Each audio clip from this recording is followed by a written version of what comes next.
Yo, this is Conan. You're listening to World of Wrestling Podcast with Tax and Rich. Boom. Boom. Boom indeed. Hello, everybody. Welcome to the World of Wrestling Podcast. My name is Rich, and as always, I'm joined by the voice of SUPW, professional commentator, Tax Williams. Hello, everybody. How you doing, mate? I'm very well. How are you? Excellent. Wonderful merch, by the way. Oh, yeah. Pick yourself some Tax Williams merch. Still available from SUPW shows. Nobody has been buying them recently, but that's because they've been in the back of my car. I've not put them on the merch stand.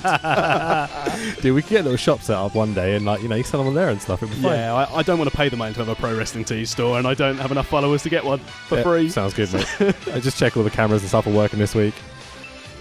They look alright to me. We look a little dark, but fuck it. If the stream looks too dark, we haven't mentioned the chat, 'cause we've got the chat up today. I'm not going to monitor it a great deal, but we will a little bit. So yeah, tell us how it looks. If it looks shit, tell us so we can fix it. That'd be great. The stream, not how we look. Yeah, indeed. Yeah, fuck that. I'm not changing how I am for anyone. We're bedraggled parents.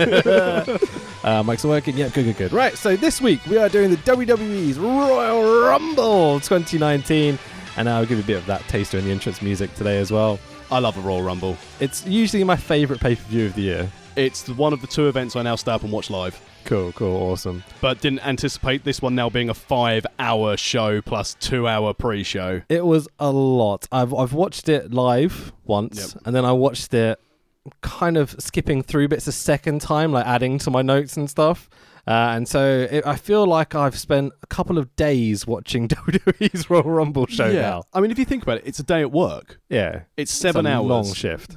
And I know you can pause it and you can have lunch/snacks, but when you're trying to drop weight, eating snacks and trying to stay at weight during the Rumble was difficult with a bowl of Weetabix. I was like, this isn't like bags of sweets and minstrels. I had this moment at about 2 a.m. when I was a bit like, oh, I've got no caffeine in the house, like in any way, shape or form. And so it was a proper struggle. Like I remember the Dragon and AJ match, I started to lag a little bit around then. As I getting through to the end of the men's Rumble, I was like, must stay awake. We got there eventually. Let's quickly talk about the NXT TakeOver show before. Okay. So we're in NXT TakeOver Phoenix.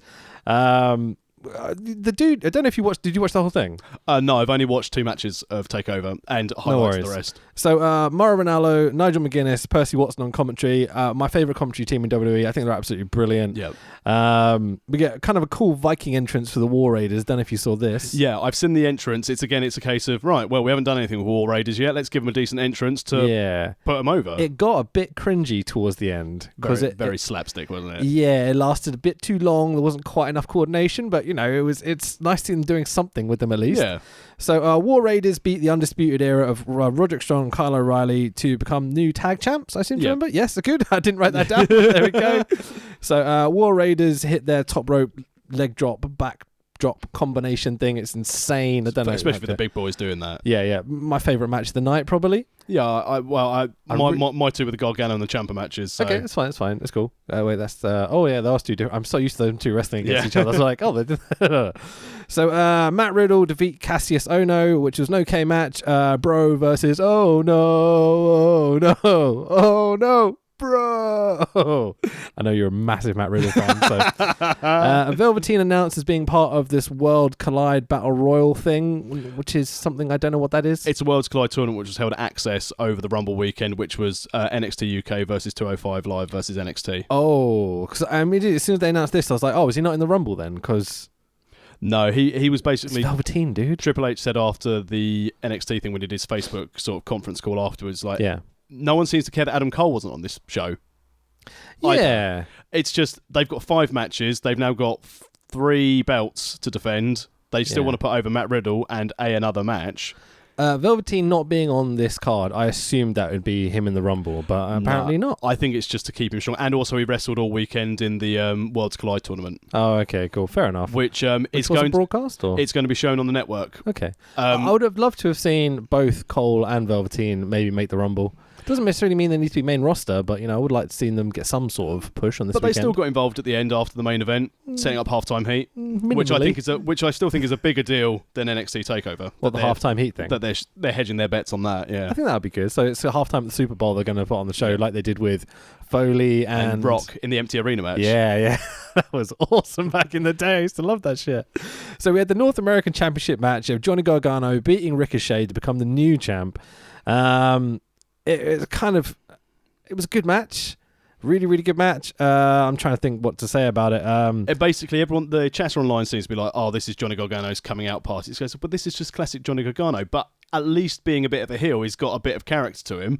Yeah. But it's completely screwed over his wife being in there.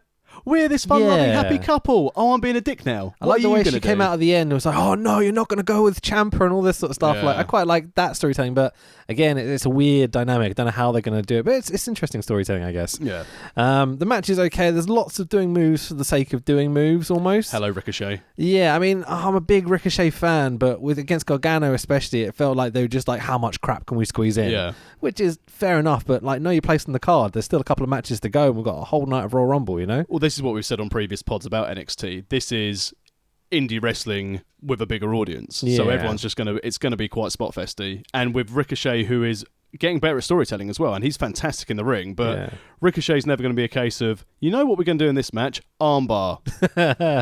I'd like to see him do a technical match like that and see what he can come out with. And it'd still be outstanding. I think it would be good, but I don't think he's going to do it. So, I mean, Ricochet's selling in this match is very neck-breaky. It's a bit scary. Yeah. I'm worried a little bit. Yeah. Lots of falling on his neck. He's basically going for the whole, right, I really need to put on a show. I will do anything. It's like when Ziggler went like bump crazy about 6-7 years ago and everyone's like, wow, he's taking all these insane bumps. Then they gave him the belt. I just think Ricochet's doing a little bit too much. Yeah, very much so. So slingshot DDT by Gargano for the 1-2-3 and new champ. Interesting. See what they'll do with it. The NXT Women's Championship match next of Shayna Baszler retaining her belt against Bianca Belair. I thought this was going to be better than it actually was. Bianca Belair got over quite strong, but it died a little bit in the middle, and the story was really, really good of the plucky underdog against this kind of vicious heel. Yeah. But it just didn't really go anywhere for me, and I think this is beginning of Bianca Belair realizing how she's amazingly talented and has all the potential in the world, but needs that little extra something if she's going to be on these big cards and how to tell stories and everything else, you know? Yeah, and I think this again comes in with what we said about Dream not being on this card. Dream is outstanding and he is a star. Yeah. But if we push him too fast, he'll get it all. I mean, he's only 23. If he does everything by the time he's 25, what's the point? He'll be done. I agree with that, yeah. So the same thing with Bianca Belair. Obviously, the crowd were livid when she didn't win the belt. It's like, it's her first title shot. They were timidly livid. Well, you know, it was classic indie fan of trying to crap all over everything. It's a case of Shayna Baszler's a tough heel. She's not going to lose to someone on the first attempt. Oh, I absolutely agree. This is Belair's first loss, isn't it? I think so. I think it's her first loss in NXT. Certainly since like Mae Young Classic and she came in and sort of was like Lacey Evans was, it's a case of, oh, she's a female wrestler. She's come in, oh, great outing. But yeah, since she's been an established character, she's been undefeated. I think I should highlight at this point that I don't really watch WWE. So, I mean, I watch some NXT. I watch most of the pay-per-views for WWE. I'll occasionally flick through Raw or SmackDown, but yeah, just to throw that out there. In case people are wondering like why I don't know any of this shit. So the NXT Heavyweight Championship match of Tommaso Ciampa retaining against Aleister Black in a fucking brilliant little match, and not quite as good as some of the earlier stuff. Like I preferred the tag match and the Johnny Gargano Ricochet one. But Aleister Black has the best entrance theme ever.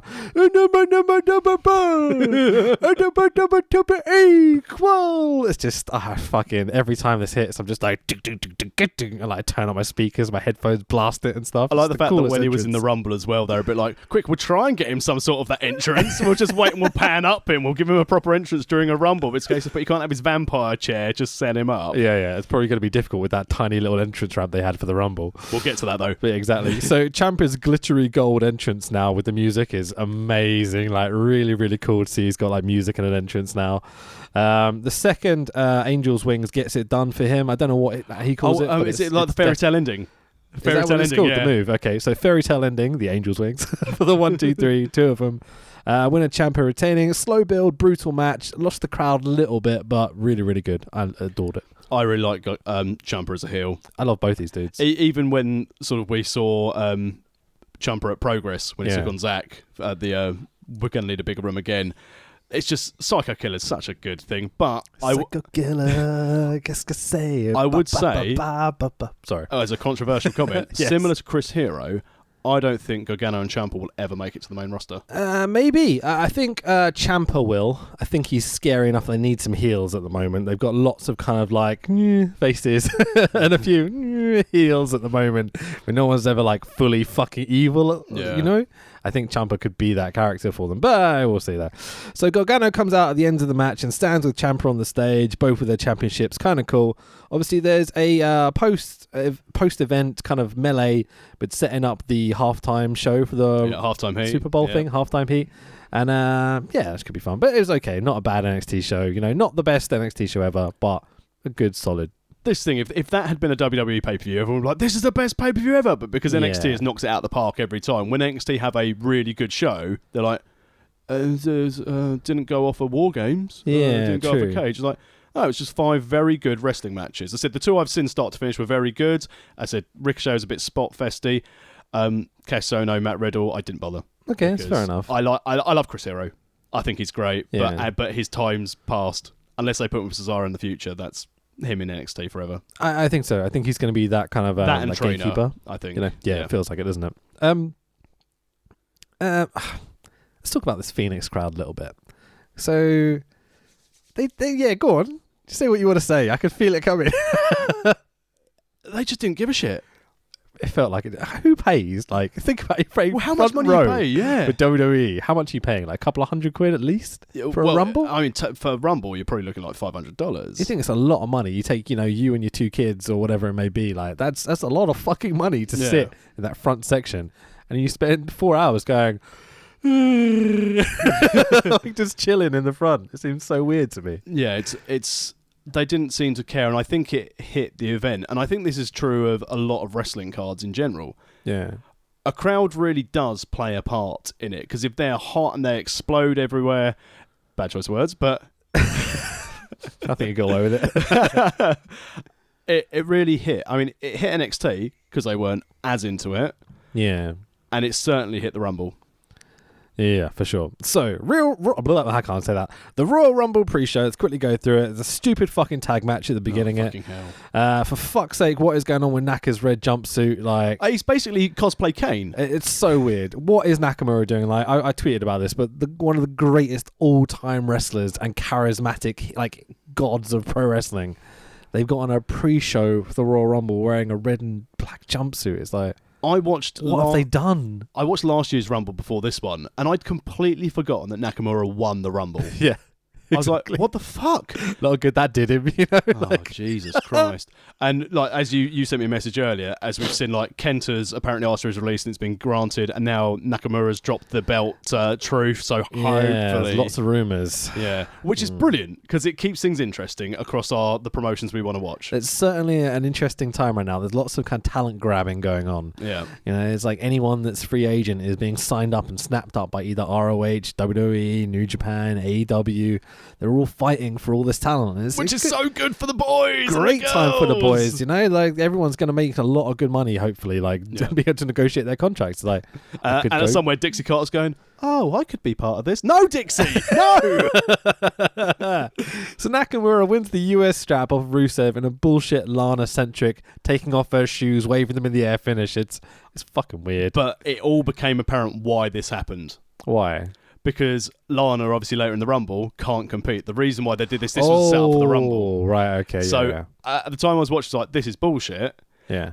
Obviously, they can't have Truth beat Rusev for a belt. They need to keep on a face. Rusev, I think, is going to go on different things. The logic of like, we'll use Nakamura as the one-day transitional champion. I'm like, fuck off. You wait till Nia Jax beats Dean Ambrose. So let's jump into the main show. So for all of this, we've been at for the big show, for the Royal Rumble. I can't believe you skipped over the Cruiserweight match. Is that in the pre-show? Yeah. Apparently I didn't even write it down. I cared that little for it. So basically Buddy Murphy retained over Kenta, Akira Tozawa, and someone else. Awesome. Good stuff. Did you see my pitch for 205 Live on Twitter? Yeah. What we need to do, I'll put this on the pod because I think it's a fucking genius idea. So we make it a complete shoot. Okay, everyone has to actually fight each other on 205 Live. Jack Gallagher would win. Which one? Oh, to be fair, yeah, he's got MMA history. There's a few guys on there who've got a decent martial arts history and stuff. Yeah. But you're not allowed to punch, okay? You're not allowed to do takedown either. It has to be, you have to flip on people. Like the UFC in a ring, and all you can do is like pro wrestling flips. I think it'd be the best thing ever. So many Ford roll wheel kicks would be ridiculous, wouldn't it? It'd be insane.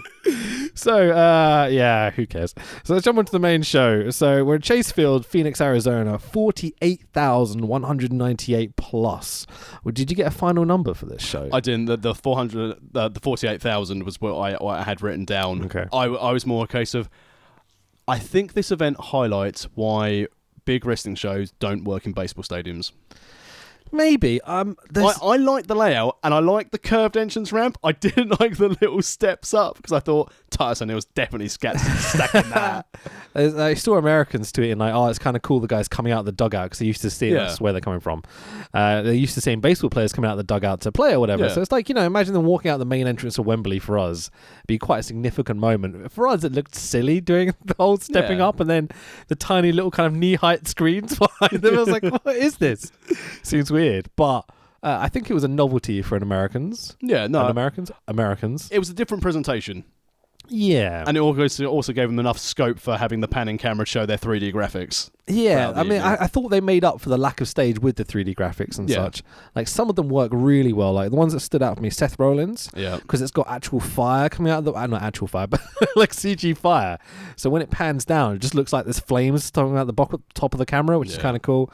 And the New Day as well. They're big, kind of like unicorn-centric rainbow colours going over the entranceway. I thought that looked really good. Ember Moon's was quite good. Which one was Ember's? That was her like big orange like moon as it's like just panned around. I was like, oh, that's really smart. Nice, that's cool. Nice. So they made up for a lot of the lack of staging with these 3D graphics. I thought it looked really cool. And certainly helps from not spending any money on pyro because they just do it in their production truck and it's done. Absolutely, yeah. Right. That's a fair point, actually.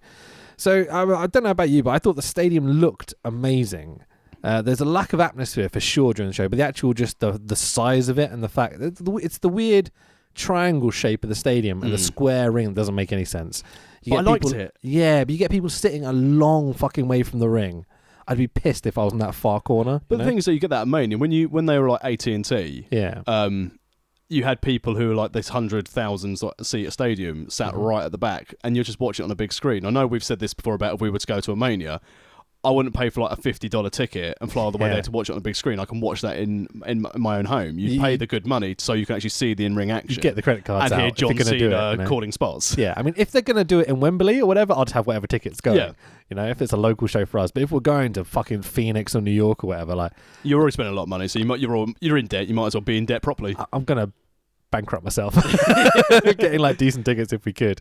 Well, rumour is it's going to be in Indianapolis next year, so... Okay. It'd be an interesting place to go. Yeah. So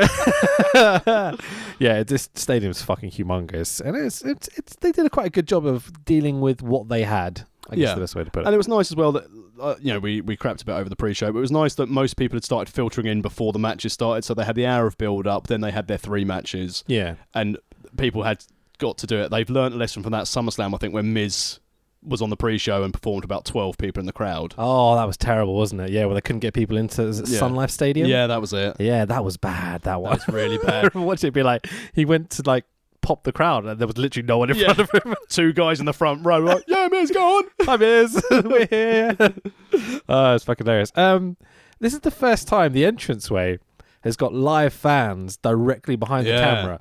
I think since WrestleMania 14. Yep, that's it. Do you remember the Boston one where they came out and they had the DX band there? Bloody DX band. Exactly. I don't know. It looked really interesting to me. Like, I hated it when I first saw it. I was like, oh, that's not what I'm used to. No, I loved it because you're really enclosed. Yeah. Slowly I started to get used to it, and like this felt like exciting.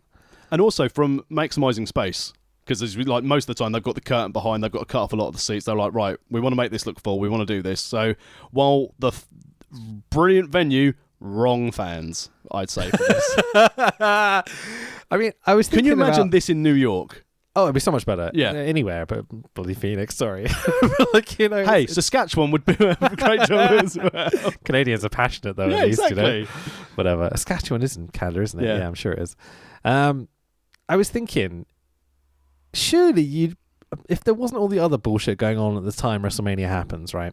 Surely you'd prefer to get tickets to a Rumble than a Mania. Oh, I would. Rumble, at least you're going to get to see lots and lots of wrestlers doing something rather than multiple battle royals on a pre-show. Yeah.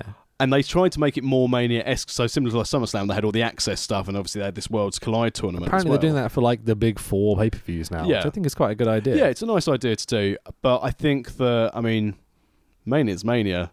But that's unfortunately how WWE book it, as you said. So for quality of in-ring, you'd probably go for Rumble. For the atmosphere and it's a WrestleMania, you pay Mania, because we know that WrestleMania isn't booked for the wrestling fans.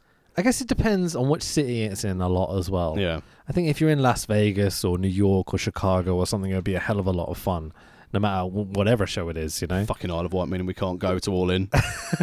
Double or nothing. Fuck's sake. We were going to, but he's going on holiday. Don't blame me. Yeah, I'm going to the Isle of Wight.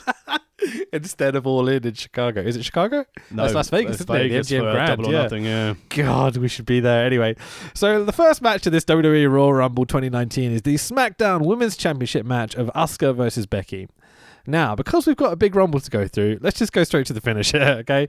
So Asuka defends her championship versus Becky Lynch. The finish is basically a cattle mutilation style Asuka lock, which I popped like fucking crazy for when she flipped over. Didn't she? Like, oh, that's fucking gangster. Like, it feels like dragging it up and going, have you ever thought about just like, just flipping it over to do it? It looks so good. I mean, I was pissed that this was the first match and Becky Lynch is in the first match of the night. Like, along the lines of, would Austin be in the first match? Would Flair be in the first match? Would Hogan, Of course they fucking wouldn't. It's the opening match of the night. But again, there's reason behind it. Exactly, yeah. They definitely made up for this later in the night. And also, the whole concept, as we'll get to later, is Vince McMahon was like, no one remembers. What, the opening match? Yeah, no one remembers what happened earlier in the night.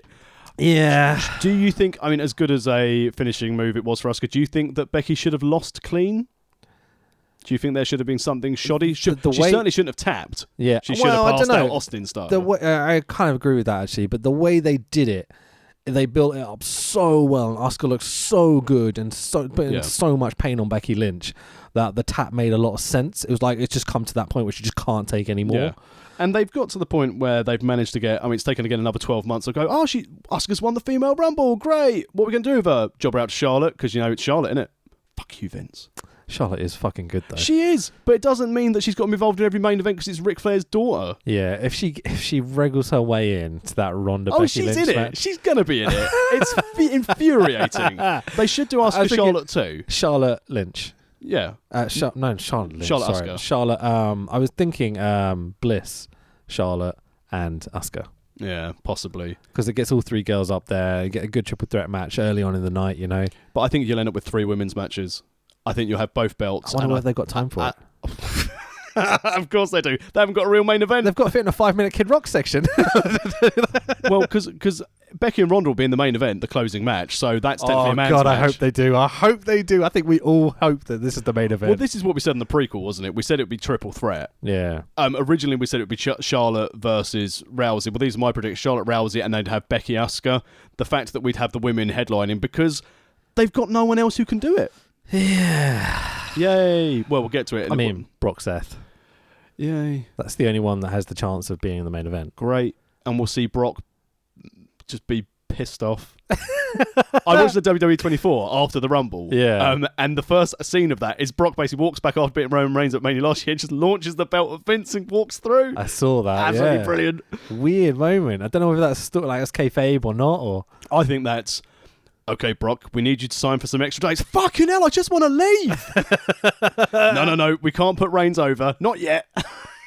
So this women's match was generally really, really good. I really enjoyed it. The last 10 minutes had me slowly leaning in towards my TV, getting on the edge of my seat. Like, is she going to do it? Are they going to do it? Like, Becky can't lose. She can't fucking lose. Because at this stage, I was like, well, Becky's going to win. Rousey's going to win, Charlotte's going to win the Rumble and challenge them both. And that's actually going to weasel That's how we all thought in. it was going to happen.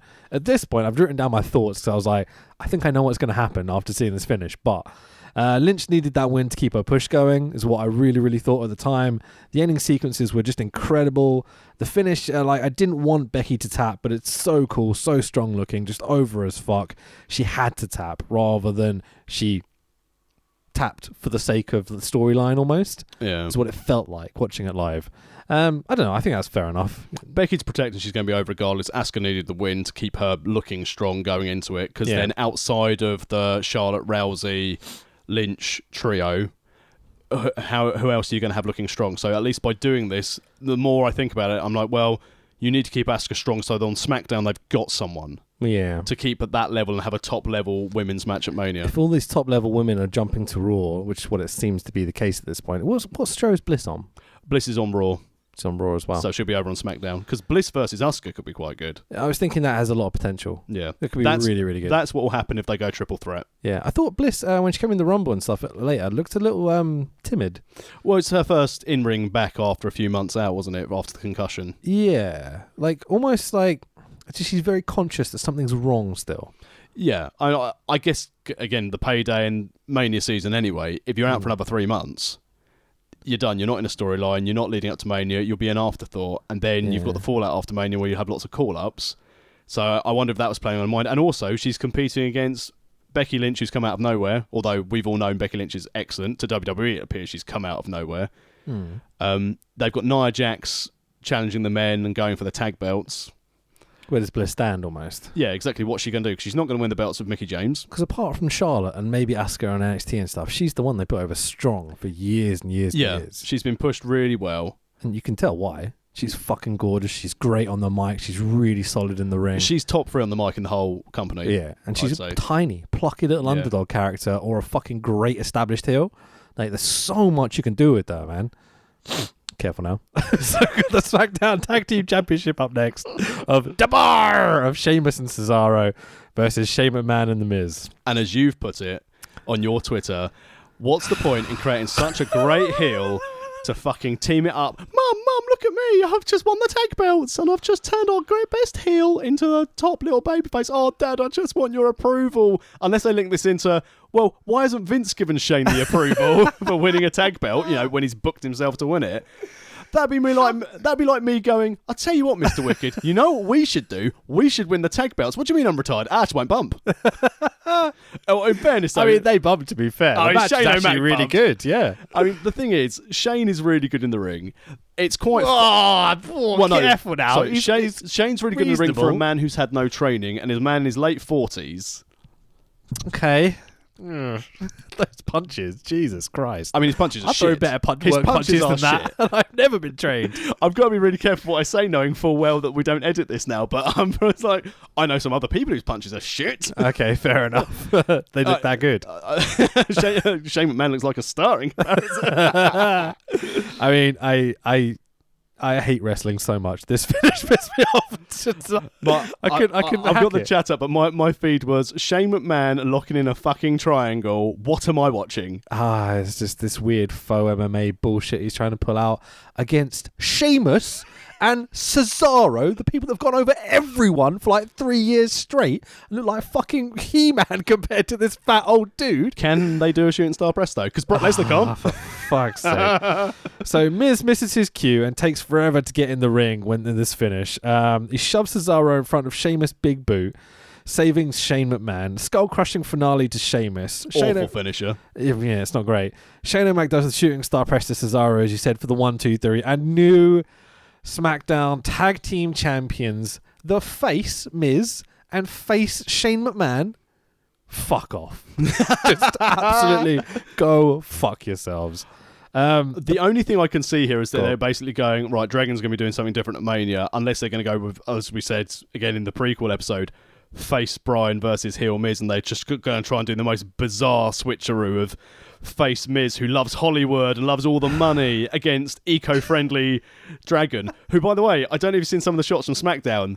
Dragon's new belt. It, yeah. Oh, it's so good. The wooden hemp belt. It's fucking beautiful, yeah. Absolutely outstanding. So we'll get onto it a little bit later when we'll actually look at Dragon and AJ's match, but why am I meant to boo Dragon? Like, Bryan Danielson, I don't get it. Daniel Bryan, whatever. Because he doesn't like the burger. Because he's made some life choices that I don't take myself. Like, because he loves the straight edge society, but with meat. It's so stupid. Daniel Bryan will do all the drugs in the world. Daniel Bryan on your roster. The most fucking overdude ever for like a good 10-year period. I wonder if this is just him. Because why am I pointing over here? I don't know. I'm so angry about this whole situation. I said we'll get onto Dragon in a bit, but on a I can't remember if it was an episode of Breaking Ground that he was on when he was injured. Don't even know what that is. This is the thing where they follow like NXT guys around on the network. And I think he said at one point to Sami Zayn that he's like, I mean, I know I can't come back, but I'd like to come back and be this really angry person, like maybe like do bear crawling all over the ring and be like a forager and like really bitter at the world, and I just want to live in the woods. Yeah. And I thought, well, maybe because he's come back, he's really passionate about being this dickhead eco-warrior character. And all I see every time he does things like this, I keep thinking Dave Angel from The Fast Show. Daniel Bryan, eco-warrior, with Moonlight Shadow playing as he walks down the ring. The thing is that I love Dragon as a heel. I'm just going to call him Dragon. You know who I'm talking about, Daniel Bryan. I love Dragon as a heel. His heel run ROH on, we had the big beard and the shaved head and the weird cape and stuff. Like, he was fucking excellent. But he's too good. He's too lovable. He's just... He's not a top heel. I think... I wonder if there's just them giving him a chance to be the top heel to then move him to be their top face and position him that way. Go in reverse. I think it has to be. Because his run since he's come back has been flat. Yeah. As a face. They've ruined it at Mania, having him tag with, oh, hang on, let's go full circle, Shane O'Mac. For fuck's sake. So, I mean, let's quickly talk about this tag match before we go on to... I think the whole thing of this is set up Miz versus Shane at Mania. It feels like it, doesn't it? I mean, who gives a fuck either way? But the best thing about this whole match is the one thing that I want to mention. The Bar come out and they're in purple and white. Yeah. Beverly Brothers colours. Of course we do.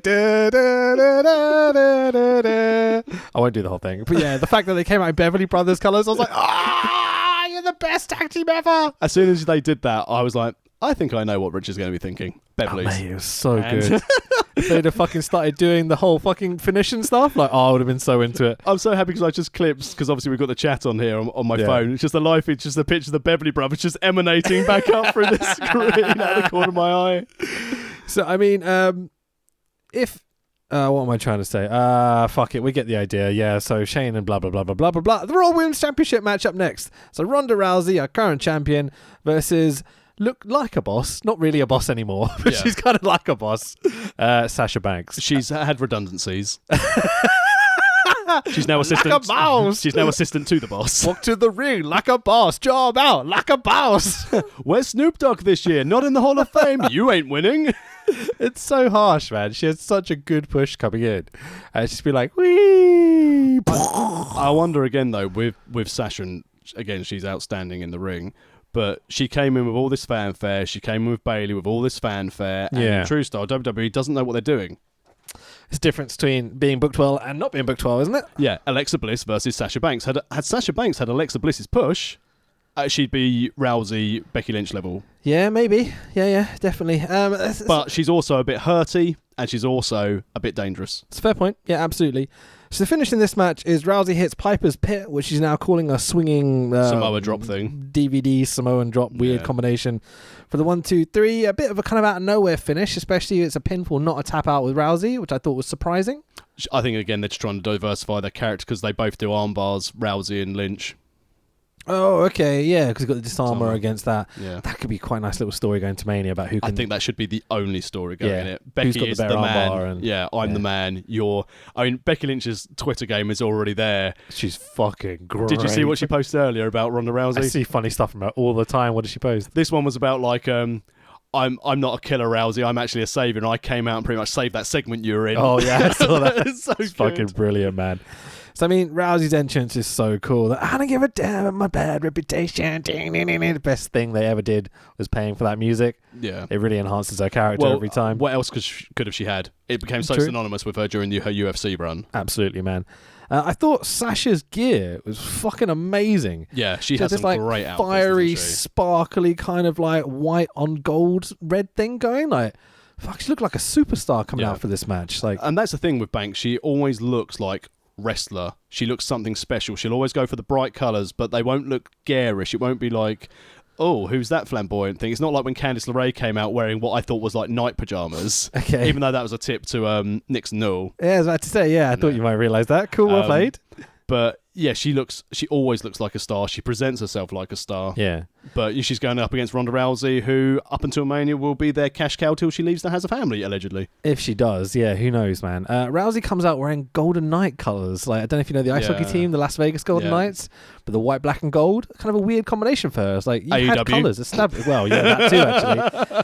But she had kind of a red plaid She Roddy basically like Piper Roddy thing Piper. sorted. Yeah, I And then think she she's trying changed to- it up and then changed it up again. I'm like, no. Stick with the colours that you had. Like, we want to know who you are every time. Like, I know it's Ronda Rousey, blah, blah, blah, but Piper gave her his blessing to use like the name jacket, so keep to your link, and it's a good thing connecting wrestling to mainstream audiences as well. Totally. There's a couple of really cool moments in the match. So Rousey uses Banks' love of Eddie Guerrero to do the Three Amigos to her, and I was like, oh, you fucking cunt. That's really good heel movement. Moves, whatever you know what I'm trying to say. Okay, so controversial statement. 2 commentary teams we had for the Raw one and the SmackDown one, okay? Yep. I prefer the sound of the Raw commentary team. Like, their voices sound more pleasant to me. So, Renee, Cole, and Graves. But they talk a lot of bullshit. They're storytellers rather than sportscasters, aren't they? They don't shut the fuck up, and it's constant. It's just like blah blah blah blah blah blah blah blah blah blah blah blah blah blah. It's like it gets monotonous, and you just totally tune it out after a while. I find. I've over, especially the last couple of years, I've come to realise how good though Michael Cole is at trying to keep things in control as best he can.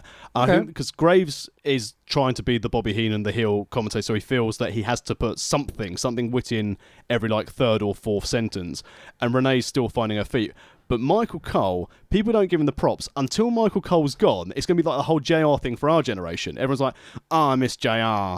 When all of a sudden, fucking Aiden English takes over as the lead commentator on Monday Night Raw, and people are like... some good moments on this show, actually. Go on. But Michael Cole will come in and be like, people are like, I miss Michael Cole. I won't miss him and his tattoos and his coal bunker. Fair enough. I think they need to let the match breathe a little bit. Yeah, I think that's down more to, again, who's in their headsets. Because you tell it in general I can with see SmackDown. that, for sure.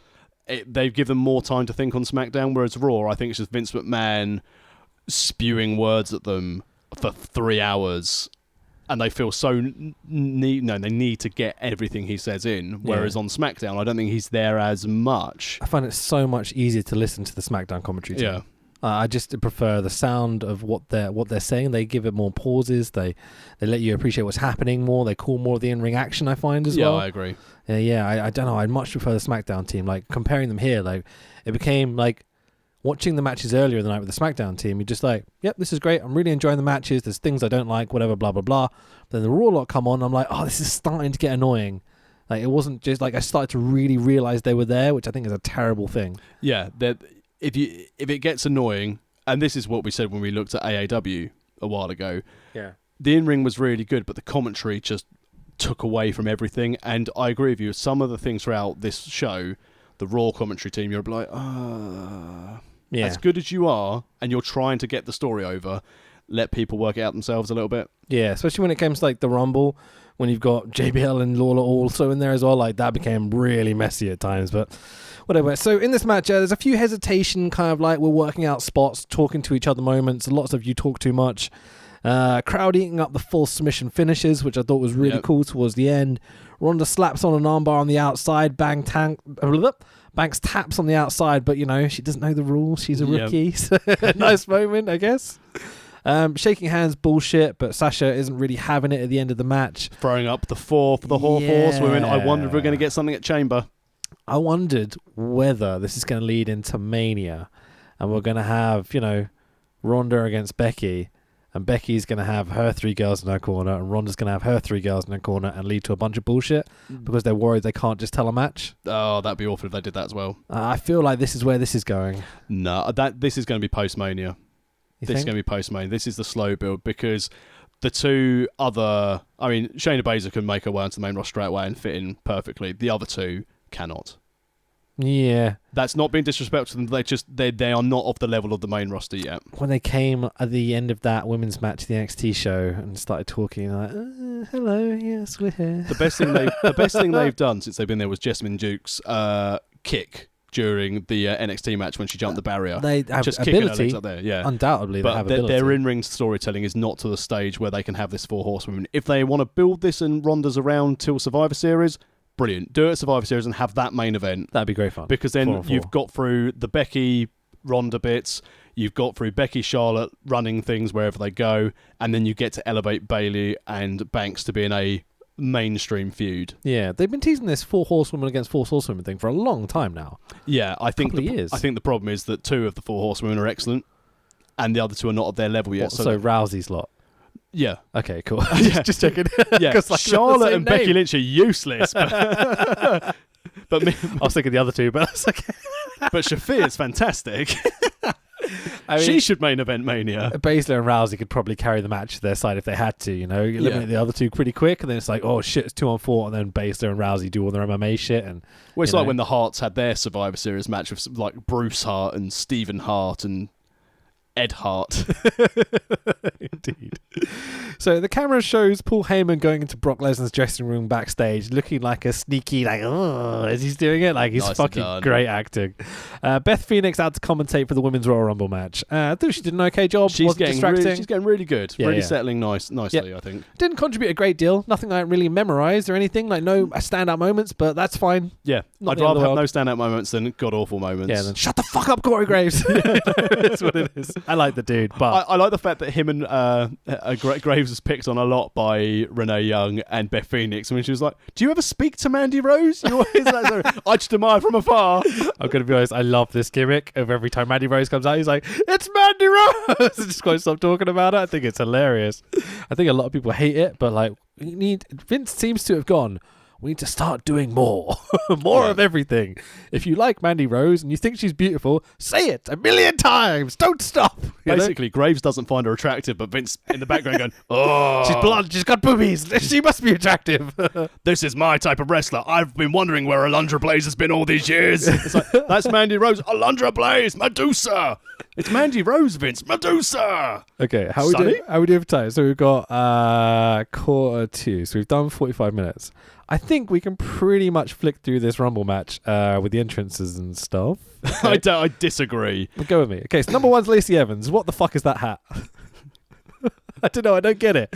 The gimmick is half Scarlett Bordeaux, half Kairi Sane. It just seems a bit of a mess. People seem to think she's got a lot of potential. I think she's shit. The gimmick where she was essentially like a sort of female infantry officer before she became sort of Sailor Girl. I didn't like the part where she reached into her tights to pull out a tissue to mop her brow during the match. Bit weird. I was expecting some kind of Mickey James-esque thing, and then she's gone like really non-PG. It feels like she's just kind of cramming as many gimmicks as possible, like DDP-esque. Yeah. Bit weird. So Lacey cuts, Lacey Evans, that's her name, cuts the most generic promo of all time. I'm going to get you boys, like, trying to hide my accent as best I can. Yeah, said, I'm really good. I'm going to win. I'm going to be the greatest in the Royal Rumble. Yeah, okay, great. Well, you've been drawn number 1, so statistically you're fucked. Well, saying that, a lot of number 1s win it. But anyway, number 2 is Natty Neidhart. She has a cat. She's a cat, basically, with a strappy Road Warrior shoulder pad thing. She's a cat with a strap on. It's kind of cool. Number 3 is Mandy Rhodes. Corey Craig's Mandy Rose, she's hilarious. So attractive. I love Mandy Rose. So this is the point where I was inebriated by this point, right? Second night in a row watching lots of wrestling. I'm just like, I don't give a shit about most of it as well. So what if you did a 30-person Rumble, but no one gets eliminated right until the end, where one person eliminates 29 people with one spot? Would it not be the greatest spot ever? Basically, that'd be like the whole pile on Nia Jackson. She like explodes and out. Everyone's eliminated at one time. It'd be fucking hilarious. And they still have someone who can't get over the top rope and like be just teetering there for ages. Imagine number 28 and 29 trying to get in the ring. They're like, oh, it's not much space in it. Just like squeezing in. Elbow. I think it'd be fucking hilarious. And like Strowman comes out at number 30, just like tips over the ring and pushes everyone out. Fucking hilarious. So number 4's Liv Morgan. Natty eliminates Liv Morgan straight away. Number 5 is Mickey James. Number 6 is Ember Moon. Let's fucking go, Ember Moon. I'm such a fan of this girl. I think she's now amazing. Injured and out is for she a few really? months. Yeah, surgery on her elbow. Fuck's sake. Was it from the Bliss? I think she's been carrying elbow injury since last year. I saw Bliss put a sorry Ember or something because she did the double knees thing and like absolutely crushed her. That move was brilliant as well. Yeah, it's amazing to see, but like if you're gonna fucking injure people doing it, then maybe not. But yeah, you're not Sasha Banks. Yeah, well. So number 7's Billie Kay. Oh, fucking hell, she is hilarious. It is brilliant. I'm waiting for my friend. She is a superstar. We need to give this girl and her friend. I think her and Peyton Royce should win the tag belts. Oh, they have to, don't they? Without a shadow of a doubt. They're so funny. They're excellent. So she puts on the brakes, won't go in the ring. She says she's waiting for Peyton. Number 8 is Nikki fucking Cross. Holy shit, she's come out of nowhere to be like this superstar almost, you know? I mean, she owns her character, doesn't she? I mean, we knew she was going to be amazing. When she ran down the ring and just launched Billy Kay into didn't even run the shit out of Billy Kay. It's fucking hilarious. I mean, in my mind, I really want to say that like Billy Kay was like, I mean, do you want to do anything before you come down? It's like, I'll think of something. Just launched her. So after a while, Billy Kay finally gets in the ring after picking herself up, and immediately number 9's Peyton Royce comes out. I'll save you. It's fucking hilarious stuff. Number 10's Tamina, who's stolen a living for absolutely years. Sorry, but she fucking has. She's been employed, what, 10 years at least? Yeah, but they can't fire a murderer's daughter. Allegedly. Fair point, yeah, allegedly. Seriously, she's stolen a living, right? What's she ever done apart from the one spot with Nia last year? Hey, she was whatever. Santino's girlfriend when she was like a very new in the business. True. And you know, I think she did something with the Usos. I mean, now they've got Nia. Why did they need Tamina? Because they need the natural disasters of women's tag. Mate, if they were a tag team, but they are now. Oh, they're actually going to do that? Yeah, they're doing that for the women. They're in the elimination chamber. They might take the belts just because they're so big. And they give Nia this massive exposure. Nia versus Dean Ambrose at Mania. Happy we've got video. So at this point I start going, why is Lacey Evans still in this match? 10 people have come out and this noob who can't fucking wrestle is still in there. Hey, Lars Sullivan was very poorly, so they need someone to push this new lot of call-ups. Dude, I started to get really worried. I was like, is she gonna fucking win this? Because people are saying a few times on Twitter like she's got all the potential in the world, like maybe they're gonna pull a fast one and do something crazy. But to call a JR, you can't live off potential. You can't. Hello, MasterCard. Oh, do you accept potential? You don't. Hi, Big Show. Number 11 is Xia Li, who I'd not seen before. I've seen her in the Mae Young Classic. I thought she was really good. Yeah, really good. Cool character, really over, really like personable and stuff. Had a few little botches here and there, but Phoenix crowd definitely knew who she was. They had no fucking idea, did they? So Tamina eliminates Mickie James at the same time as this entrance is happening. For fuck's sake, we waited ages for another elimination. There's only been one up until this point, and they do it as she's entering the ring. Like, for fuck's sake, girls, come on. Some of this throughout the Rumble as well. For example, like Natty powerbombed Charlotte just as the clock hit 0 and it cut away and then cut back straight away. It's like, just understand what's happening. The cameras are going to pan away from the ring to see who's going to come in. If you're going to do a big spot, do it during the countdown or wait. This is certainly not the last time someone's eliminated as someone's entering the ring as well, which is bad form. Very, very poor form. So I thought Xia Li is a bit of a monster, but it's very botchy with Tamina especially. But I mean... Who's your dance partner? Exactly. That's where I was going with that one. So number 12 is Sarah Logan, who I remembered her name this time because she was the one I couldn't remember. That other girl from the Riot Squad. The one who's married to one of the War Raiders. Yeah, exactly. Raymond Rowe, I think it is. Yep, he's definitely not related to Mike Rowe, the announcer. I don't know who that is, but it's all good. So Sarah Logan trying the to guy eliminate... who does announcements for SmackDown on the Royal Rumble. Oh, good stuff. Cool. So there's a really cool spot. No. Like I appreciate your love for the industry. It's just not for me. So Sarah Logan tries to eliminate Ember, and Ember's upside down on the ropes with both legs up, and I was like, that's a fucking awesome spot. Like taking some heat off Kofi here, but you know. There was a lot of this though. This is the thing I know. There was quite a lot of this Rumble, wasn't there? Both Rumbles this year, it was a case of, oh look, everyone's trying to do fucking everyone's trying to do fucking shenanigans. Yeah, there's a lot of shenanigans. And some of them, as we've said on the social media, should have not been allowed. Oh, fucking A. So the Iconics eliminate Nikki Cross. Boo. Yeah, but the Iconics, yay. Yeah, they're good, true. But I love Nikki Cross. Number 13, Charlotte Flair. Woo! At 13? Like, not lucky for some, you know? I think when she came out at 13, I was like, oh, she's not winning then. Yeah. Because maybe she would, and like that's the talking point, but like, I don't know. Maybe it's just... When she wins the Rumble, she's going to come out as number 3, as they'll try and parallel Ric Flair's career. Well, maybe. Yeah, I mean, I'd love to see her come out at number 1, maybe next Rumble and do the whole thing, you know? Yeah. But I whatever. That's going to happen the next few years, though. Someone's going to come out 1 or 2 and win the Rumble. Yeah, it's been a while since someone's done it. Yeah. So, and someone needs to go the full distance, don't they? God damn, Charlotte looks incredible. I thought the robe, the dark makeup she was wearing and stuff. I thought she looked like a fucking superstar. She is a superstar. Yeah, I mean, don't get me wrong. She shouldn't weasel her way into this main event. If she does, it's still going to be a banging match. But I prefer a one-on-one female main event. But as we said last week, every 5 Manias I seem to main event with triple threat. Yeah, I mean, that is the tradition, isn't it? You know, so we'll see. We'll see whether they do. So, everyone fights Flair as she gets in the ring, and Flair fights everyone. I can't say that. It's hard to say. But I thought it was kind of cool that they put over that she was a danger. She was the threat in this. And then Lacey Evans eliminates both the Iconics, and I start to get really fucking worried. Why is Lacey Evans still in this match? I was upset she eliminated the Iconics. I think they're hilarious. Yeah, they really, are the best. That's not good. So Flair eliminates Xia Li. Fair enough. Number 14, it's Kairi Sane, who I fucking adore. Jesus Christ, she's awesome. Boo to this crappy pirate music, though. Go back to the old music. It's so much better. So Flair eliminates Tamina. Kairi, So have they switched her again? Kinda. What I think it was is that for the tournament stuff, They went back to her old music. yeah, and then Okay. she's been using this pirate music ever since. But it's what it is. So there's an amazing moment where Flair eliminates Tamina, and then Kyrie and Flair stand off in the ring. And it's just literally the two fronting up for the first time ever, I think. This is the thing that then erupted on Twitter with so many people going, I really want to see this. Fuck yeah, small lovable Kyrie against big dominant Charlotte. It's like perfect, easy storytelling. Yeah. Like I keep thinking, with looking at all the other girls in the roster that they've got and stuff, Flair needs to be a heel.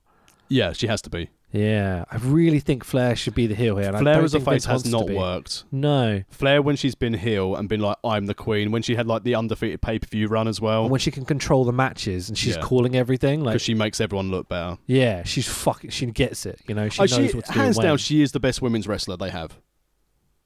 She's right up there, if not the very best. Yeah, I'd say she is the best. Who would you contest? the likes of Ember, Kyrie, you know, Lynch. Yeah, They're all right there. I'd still say with storytelling for the whole Asuka, for fuck's sake. the sports entertainer aspect. Then Yeah. Charlotte is the top sports. Oh, absolutely. entertainer. She gets every element of Yeah. it. I'd like to see her as a strong heel, you know. I wonder if she's got any family ties. Anything we can use in storylines, maybe? Yeah. Yeah, fucking A. So Kyrie and Natty eliminate Sarah Logan after Kyrie does a massive elbow drop off the top, the most beautiful elbow drop in the business. So good.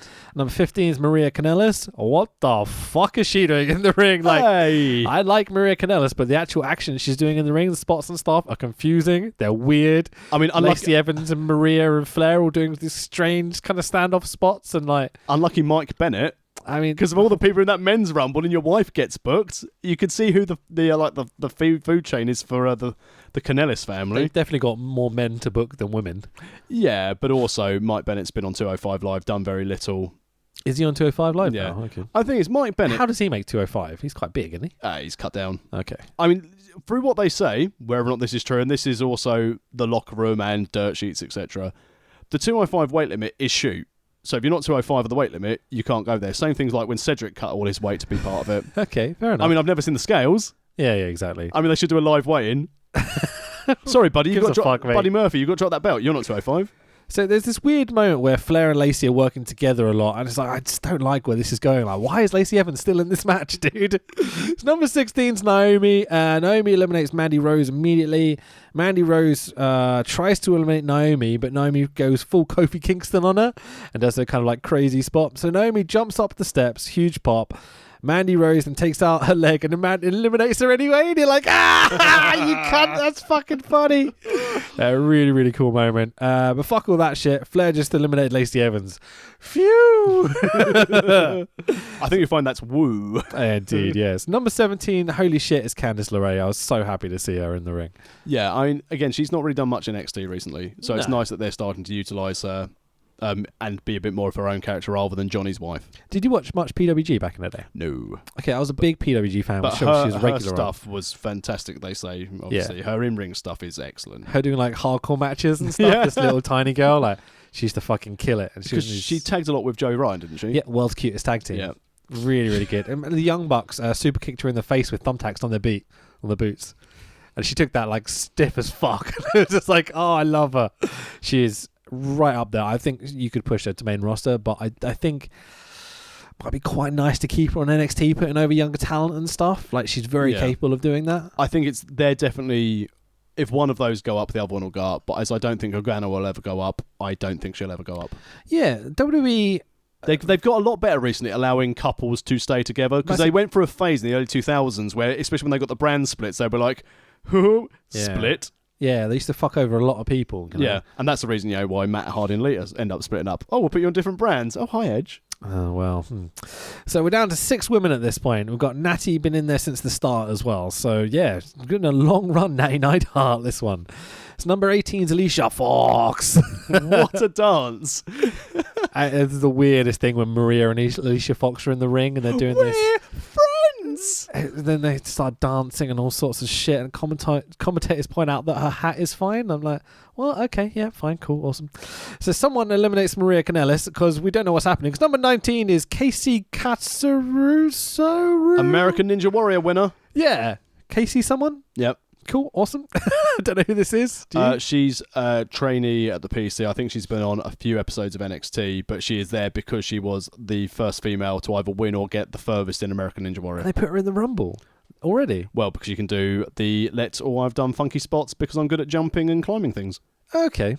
It worked out okay. Well, some of the spots where she was almost eliminated were mildly entertaining. Had loads of other people not done stuff before her. Mate, I thought she was excellent. I've never seen her before. She's absolutely tiny. Yeah, that's I think could work against her if you look at you've got likes of Kairi Sane, Candice LeRae, and Alexa Bliss all of the same height. Would you say? Yeah, about so. Yeah.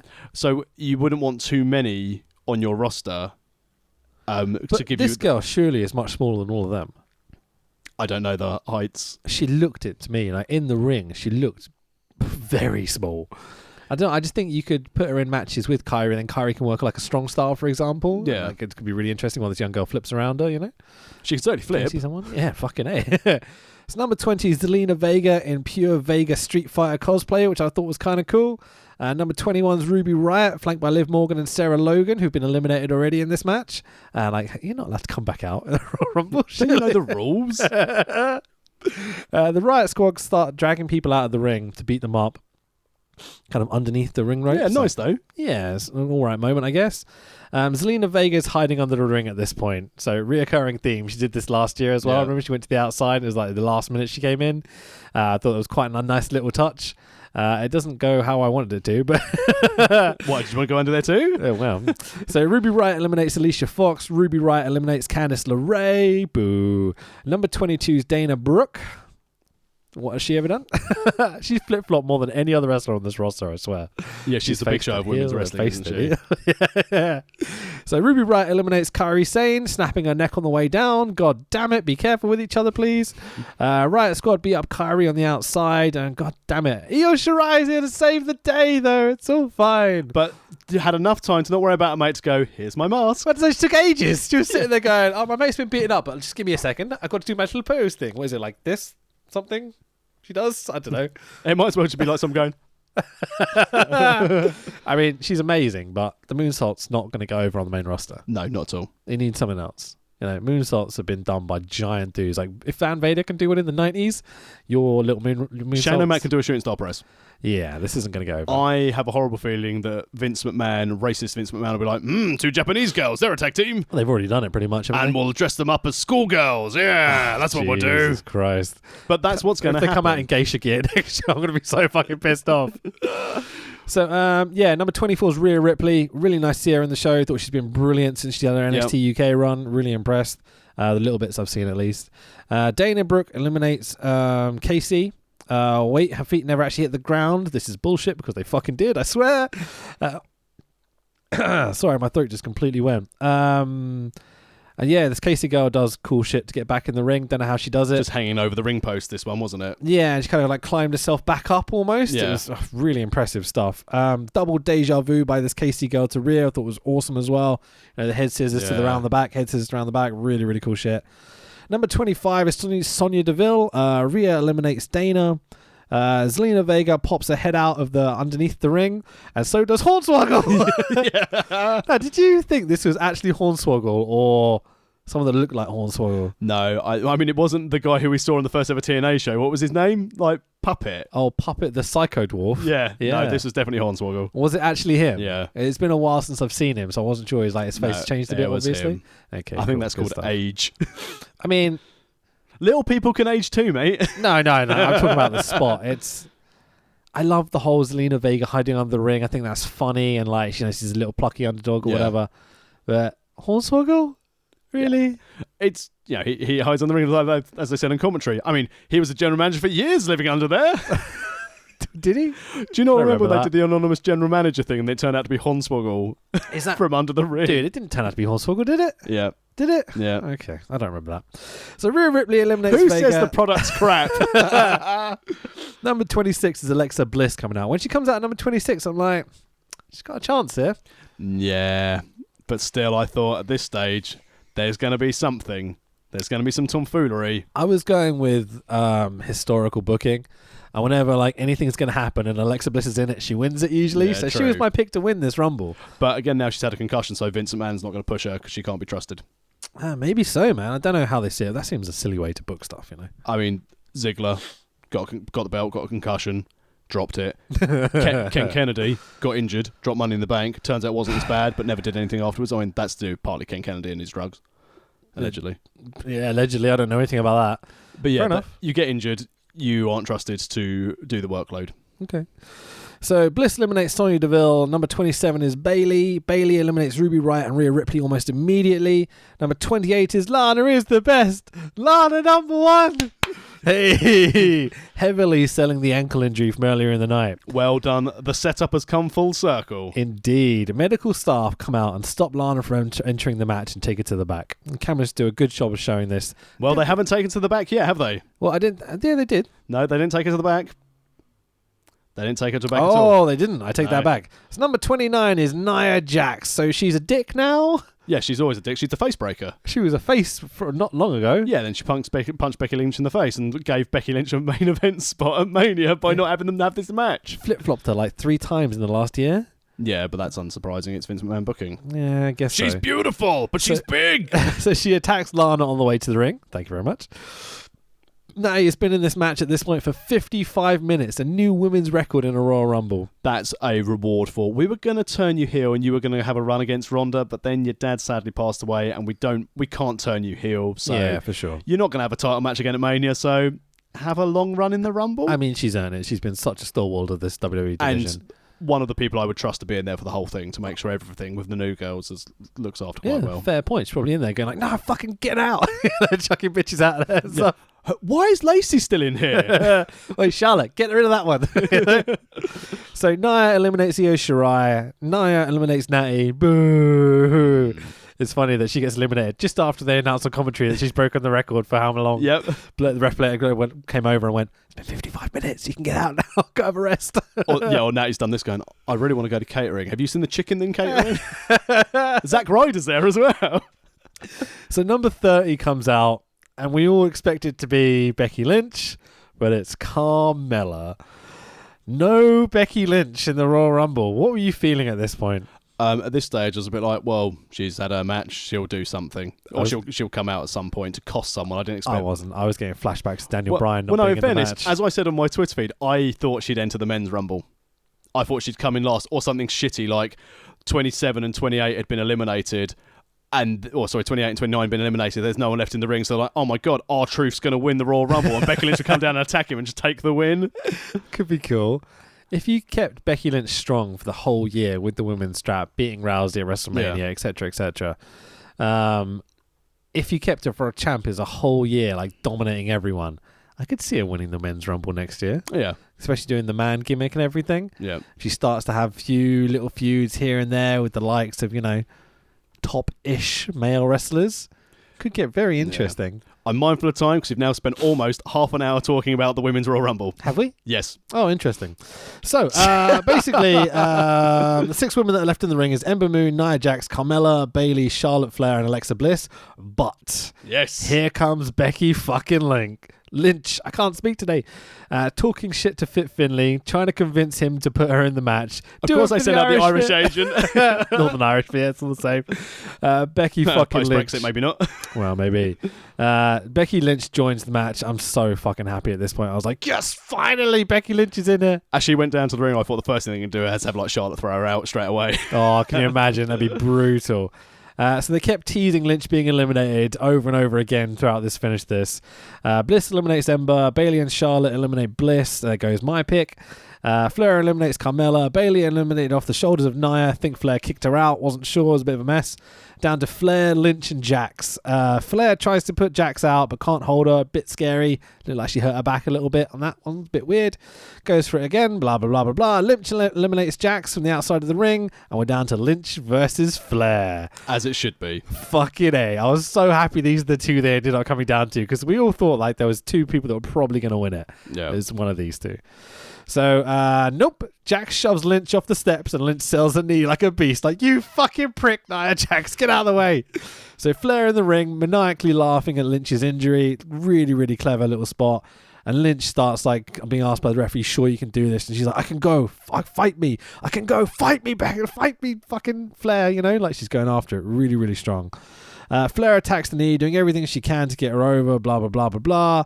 Doing all the stuff that I was saying the wrestlers don't do. Yep. You know, when Ric Flair back in the day used to wrap the knees up and then, so cool. Really, really cool. Flair misses the big boot, putting her over the top rope. Lynch smacks her in the face, and Smarks across the world are happy as Lynch eliminates Flair. And your winner of the Women's Royal Rumble 2019 is Becky Lynch. And wasn't even in the fucking match. And they go on to say on commentary, it's like, now she can go and pick whether she faces the SmackDown or the Raw Women's Champion. That stage, she's like, well, she's just lost to Asuka. She's not going to do that again, is she? Fair point. And this is Vince McMahon booking. Oh, well, no one's going to forget. Remember, she lost to Asuka. Yeah. What do you think of the Rumble? The actual match itself? Quite fun. There are a few too many, or I've escaped, or I haven't really landed on my 2 feet for my liking. Nice to see the introduction of a couple of new girls who people haven't seen before. Because last year, for the first one, obviously they went into the veterans. I think the only veteran they could have brought back this year to have been a surprise would have been someone like Victoria. Yeah. There was very few surprises in either Rumble. Yeah. But I think that's fine based on the level of the depth of the roster they've got. They gave enough people a chance who are established. So obviously you've got the Kairi Sanes, you've got the Io Shirai's coming up. I don't think if you look at their main roster female talent, I don't think there's anyone notable who was left off. Yeah. And then they're just clawing up from NXT, and then potentially any veterans, but as they used them all last year. Yeah, fair point. So we're going to a video package for AJ Daniel Bryan for the WWE Championship match. Is that what it's called nowadays? Yep. WWE Championship? Yep. The SmackDown belt? No, yep, the SmackDown belt. Okay, SmackDown good stuff. belt is the former blue belt. Okay, awesome. I don't care. So what the fuck is Eric Rowan doing out here? Dragon accidentally kicks the ref with an enziguri. Eric Rowan chokeslams AJ Styles. 1, 2, 3, and Dragon pins AJ to retain the belt. Nice flannel shirt. Mick Foley wants his t-shirt fuck back. all that shit. One Eric Rowan chokeslam is enough to keep AJ down for like 10 seconds. It takes Daniel Bryan a while to get over and pin him. Hey, Eric Rowan's been out for a long time with his injury, and now this hopefully means that Luke Harper can do something as a singles wrestler. Don't put Luke Harper with Daniel Bryan. Let Luke Harper free. Free Luke Harper like we're going to free the Revival. I'm a big Luke Harper fan. I think he should do a full Brody gimmick. Just let him go full Brody. Well, when he was Brody Lee on the Indies. Yeah, just do that. But doesn't that interfere with Strowman's character? Well, again, Strowman's interfering with Strowman's character. What do you mean? Strowman is being allegedly a bit of a dick. Right. And I think that's also not helping his push. Rightfully so. Yeah. In my opinion. He's sitting in this position where he should be the top guy, and he's fucking not. Well, no, it's his attitude, apparently. I'd be pissed if I was him. Yeah, but you know the old boys. You haven't paid your dues. Or other religions. So stupid. So fucking stupid. You've got this guy as absolutely primed to be the biggest fucking star in the world. But what's happened to him? What's happened to him recently? What has happened to him recently? He's been injured. Oh, okay. But yeah, I was worried that they brought him back for this Rumble. He's been injured. When he wasn't healthy. Oh, no, he's healthy now. Doesn't look it. Well, no, it's his elbow. That's all that's been injured. His elbow's been injured. His knees look so fucked. That's because walk into the ring. He's a big bloke. It's nothing to do with his knees, but that's again, worrying. That's the same problem. Like you said, he could be a huge star for the next 10 years, but the same issue is, again, at the moment, is through what they say backstage, is Braun Strowman does not look after himself. Okay. And again, why would Vince McMahon want to invest How can you possibly know that? Just reading stuff. Yeah, bullshit. Yeah, but again, bullshit stuff that everyone's like, oh, AEW are going to set up, Cody and the Bucks are going to set their own promotion. Everyone's like, nah, they're never going to do that. Well, they did. Oh, they're going to go with Tony Khan. Oh, dude, that's such a bullshit argument. You can't say that.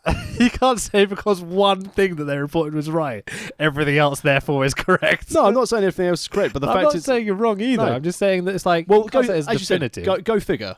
He's good on the mic. Yeah. He's good in the ring.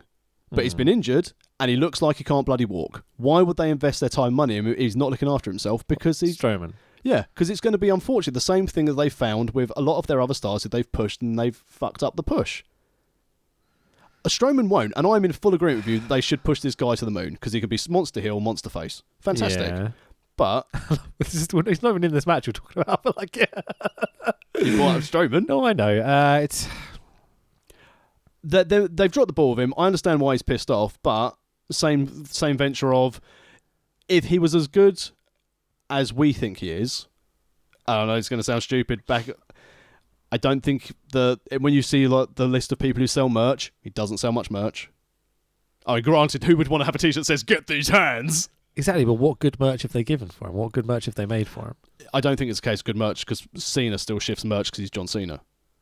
People, I mean, you and I would buy a wrestling T-shirt. Dude, you're talking about John Cena, who's won every match he's ever been in for his existence, against Brock Lesnar, who gets jobbed out to Strowman, he gets jobbed out to Brock Lesnar and likes of that. It's like, dude, this is so stupid. I said from a business standpoint, he's not made money. He should be. But they've not given him a chance to make money, so how's he meant to make money? Exactly, I know. I agree with you. I'm not disagreeing with you on this. I'm just saying that from a standpoint of a man who is allegedly not looking after himself, allegedly got a bit of an attitude problem and a bit big-headed for a man of his station. Yeah. You know how Triple H is. If you're not in Triple H's camp, you're fucked. Let's move on. It's everything I fucking hate about WWE. So anyway, this crowd sucks during this Dragon AJ match. They're basically silent. For me, this is what you get when you have two people that should be faces turning one heel and having them face each other in a giant stadium. Why should we boo Dragon? Why should we cheer AJ? I just don't get it. Well, I think this is more again to the point of the stamina of a wrestling crowd. Yeah, true. This is why they should keep their mainies and their big shows in wrestler-centric cities. Yeah. Wrestling fan-centric cities. Because Phoenix, while they were relatively alright, they never got excited for the whole night. And already, you said, if you think they filed in an hour beforehand, they've had 2 hours of pre-show, they've at this stage, they've had 2 hours of in-ring action, they're 5 hours into their evening, they're already going to be knackered because nothing of any real note's been there to pop them. Yeah, these shows are way too fucking long. This match seriously struggled because of that. It's two guys I adore. They're two of the best wrestlers in the world. And the in-ring stuff they did was good. Was it? I thought they were trying very hard to get the crowd involved, but it was never going to happen for them. Yeah. I don't know what they were trying to do, really. Like, it felt very slow. Like, they felt like they kept trying to build, and whenever the crowd would give them something, they'd try and capitalize on it, and they start to do stuff, and it'll be silent suddenly. Yeah, it's just like it's like one of those silly little games, like we do at the Super Quiz Cup. Not silly little games, quality games, where you have to try and get a run of things together, and then you just drop off. And that's what that match was like. Yeah. Strange, wasn't it? Yeah. So we've got the NXT post-show brawl recap, which we talked about earlier, and the Super Bowl, halftime Super Bowl. You're too tight, too shot, Billy. Sorry. God damn it, bring back the brawl for all. 6-man tag. It's going to be fun, whatever. So next up we've got the Balor Lesnar video package. They put over so hard this David versus Goliath story. You can see where they're going with it, but it's typical when they have a WWE Championship match or Universal Championship match in this case at the Rumble. They'll try someone new. They did it with Umaga. They've done it with Ziggler. They've done it with Bob Holly. There's been all these guys over the years. So not for a second did I think Finn Balor was ever going to win this belt. No chance. But the story that they told in the ring I thought was absolutely brilliant with the little time they had. What was really nice is that Brock Lesnar gave a shit 2 matches in a row. Yeah. Selling? Yeah, I know. Yeah, he sold like a beast, didn't he? Sold much more for Finn than he ever did for fucking any other lads recently. And in fairness, he sold for Brian. Yeah, he sold for Dragon. But I think the thing is that he thinks that, well, these guys can actually wrestle. And I think he just, Paul Heyman was like, Brock, for fuck's sake, just pretend to care. and it's probably just been a case of, all I've had is Braun Strowman kick me in the fucking face. Yeah. Can I just work with people who can't reach my face? Yeah, okay, we'll give you Dragon and Balor. So Brock comes in as the champion, obviously. Balor hits the coup de grace off the top rope. Goes for the pin on Lesnar. Lesnar locks in the Kimura out of nowhere from the bottom and taps out Balor from the bottom Kimura, which is kind of a cool spot. I really love the finish. But the story really is that, Balor comes out in Arsenal red and white. I'm going to point that out. He's a gooner, blatantly. Lesnar going crotch first into the corner of the announce table. Never seen that before. Really clever little spot. Kind of ruin his diverticulitis. Well, that's what they put that over on commentary. I thought it was a bit weird, but you can see the story they're going for. Attacking his midsection seems to be his kind of weak point. As such. Exactly. So if you're going to go for it and you're going to tell this story, that's the one you're going to tell. That little hole in the Death Star. Yeah, it really is. The giant fucking hole you can fly spaceships in, you mean? Why have we built it with this hole? Don't worry about that. But I know we're pressed for time, but I just want to say this one thing about Brock Lesnar. Yeah. People are pissed off about Brock Lesnar because he's booked so strongly. But this is what people are saying they want to book with, like, have their star attractions. They appear intermittently, and when they turn up, they run through people and turn them into a big star. Brock Lesnar is only there for the money, doesn't give a shit about the business, but at the end of the day, he's a businessman, so that's fair enough. Do you think WWE would be more beneficial if they booked other people in the way they booked Brock Lesnar? I see a lot of people getting frustrated that Brock isn't around. The big champion isn't on the story. I think Raw's suffering because of that as well. I think the belt, even if it is the Universal belt, has that legitimacy of that WWE World Heavyweight Championship still. Yeah. I think that's an easy way to tell stories. It's I want that belt. It's that simple. And if you haven't got that on your TV shows, I think they're going to struggle a little bit. But it's the sort of thing... Do I think other people should be booked that way? I don't know. If you've got AJ, Taker, Lesnar, Triple H, maybe the likes of Kane and stuff, all being booked like this, like they're dominant guys that can come in and have good matches when you need them to. The Rock even as well, Cena. They've got a few people along those lines that are booked like these kind of part-timers, But in theory, again, like you said, like Lesnar's the champion. So I'm the best. Why do I have to turn up and wrestle these people? There's no money on the line. The story works well, and it makes it more important when someone does finally beat him. It's not for me. Is it because it's Lesnar? See, if they'd done this with Strowman and he was a beast, would you be more interested? I don't mind Brock being the guy that just turns up occasionally and has runs with the belt. It's when he's held it for 2 years now off and on, and he's barely on TV. But that's the same with... I know we're in a different time, but that's the same when Hogan had the belt. He was very rarely on their weekly television program. He was never. He was very rarely on Superstars and Wrestling Challenge. But it made it more important when Hogan had a title match. If Brock was there every week, how WWE want to put their top guys in matches, that's why a lot of people. And again, as you said, I don't think had Braun Strowman been used in promos rather than matches, having vignettes, having different things done, and then he only fought on pay-per-views, he'd be a bigger deal. But because he turns up on Raw and does a lot of the hokey shit the writers give him, it's hurt him. It's funny you saying this because this is the opposite to what I'm hearing from nearly everyone else on YouTube and stuff. Everyone's complaining that Brock isn't there and should be defending the belt and stuff. You feel the other way? I'm interested. I don't necessarily say he should. I think he should be a part of the show, not every single week, because he's a star attraction. You want your YouTube videos to be peaks when Brock is on it because you've built a top star. And because they've built him so long, they tried it with Roman Reigns. They're like, well, everyone hates Brock Lesnar, so hopefully we'll be able to get Roman Reigns over by beating the guy everyone really hates. So they hate Reigns, but they hate him more. Yeah. And now they're hoping that'll get the rub to Rollins. I think it works. I don't think the title needs to be on TV. I don't think a world title should ever be defended on free TV. I think it should be part of a storyline or a group of people trying to do it. It's too predictable. I prefer think about Foley's win on Raw when he first won the belt. But no one gives a shit about TV. But they should. Maybe they don't because they don't have the belt occasionally change hands on TV. Well, no, as you said, in general, I wouldn't sit down and watch 3 hours of Raw. Similar to NXT, I haven't got lots of time. I will sit down and watch the matches I want to watch. Yeah. I will watch a title match, and I will hope at some point someone beats Brock Lesnar. But as much as I like Seth Rollins, as we'll get to in our Rumble before we finish, I don't care and don't believe him as a champion. Right. Whereas Brock Lesnar is that boss in a computer game who's always there. You've got to use all your lives to try and beat.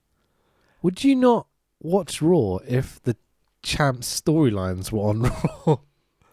I think the chase is more important than going after the champ. So the build-up of the face to beat the heel champion is more important. But I think if Lesnar was face, this would not work at all.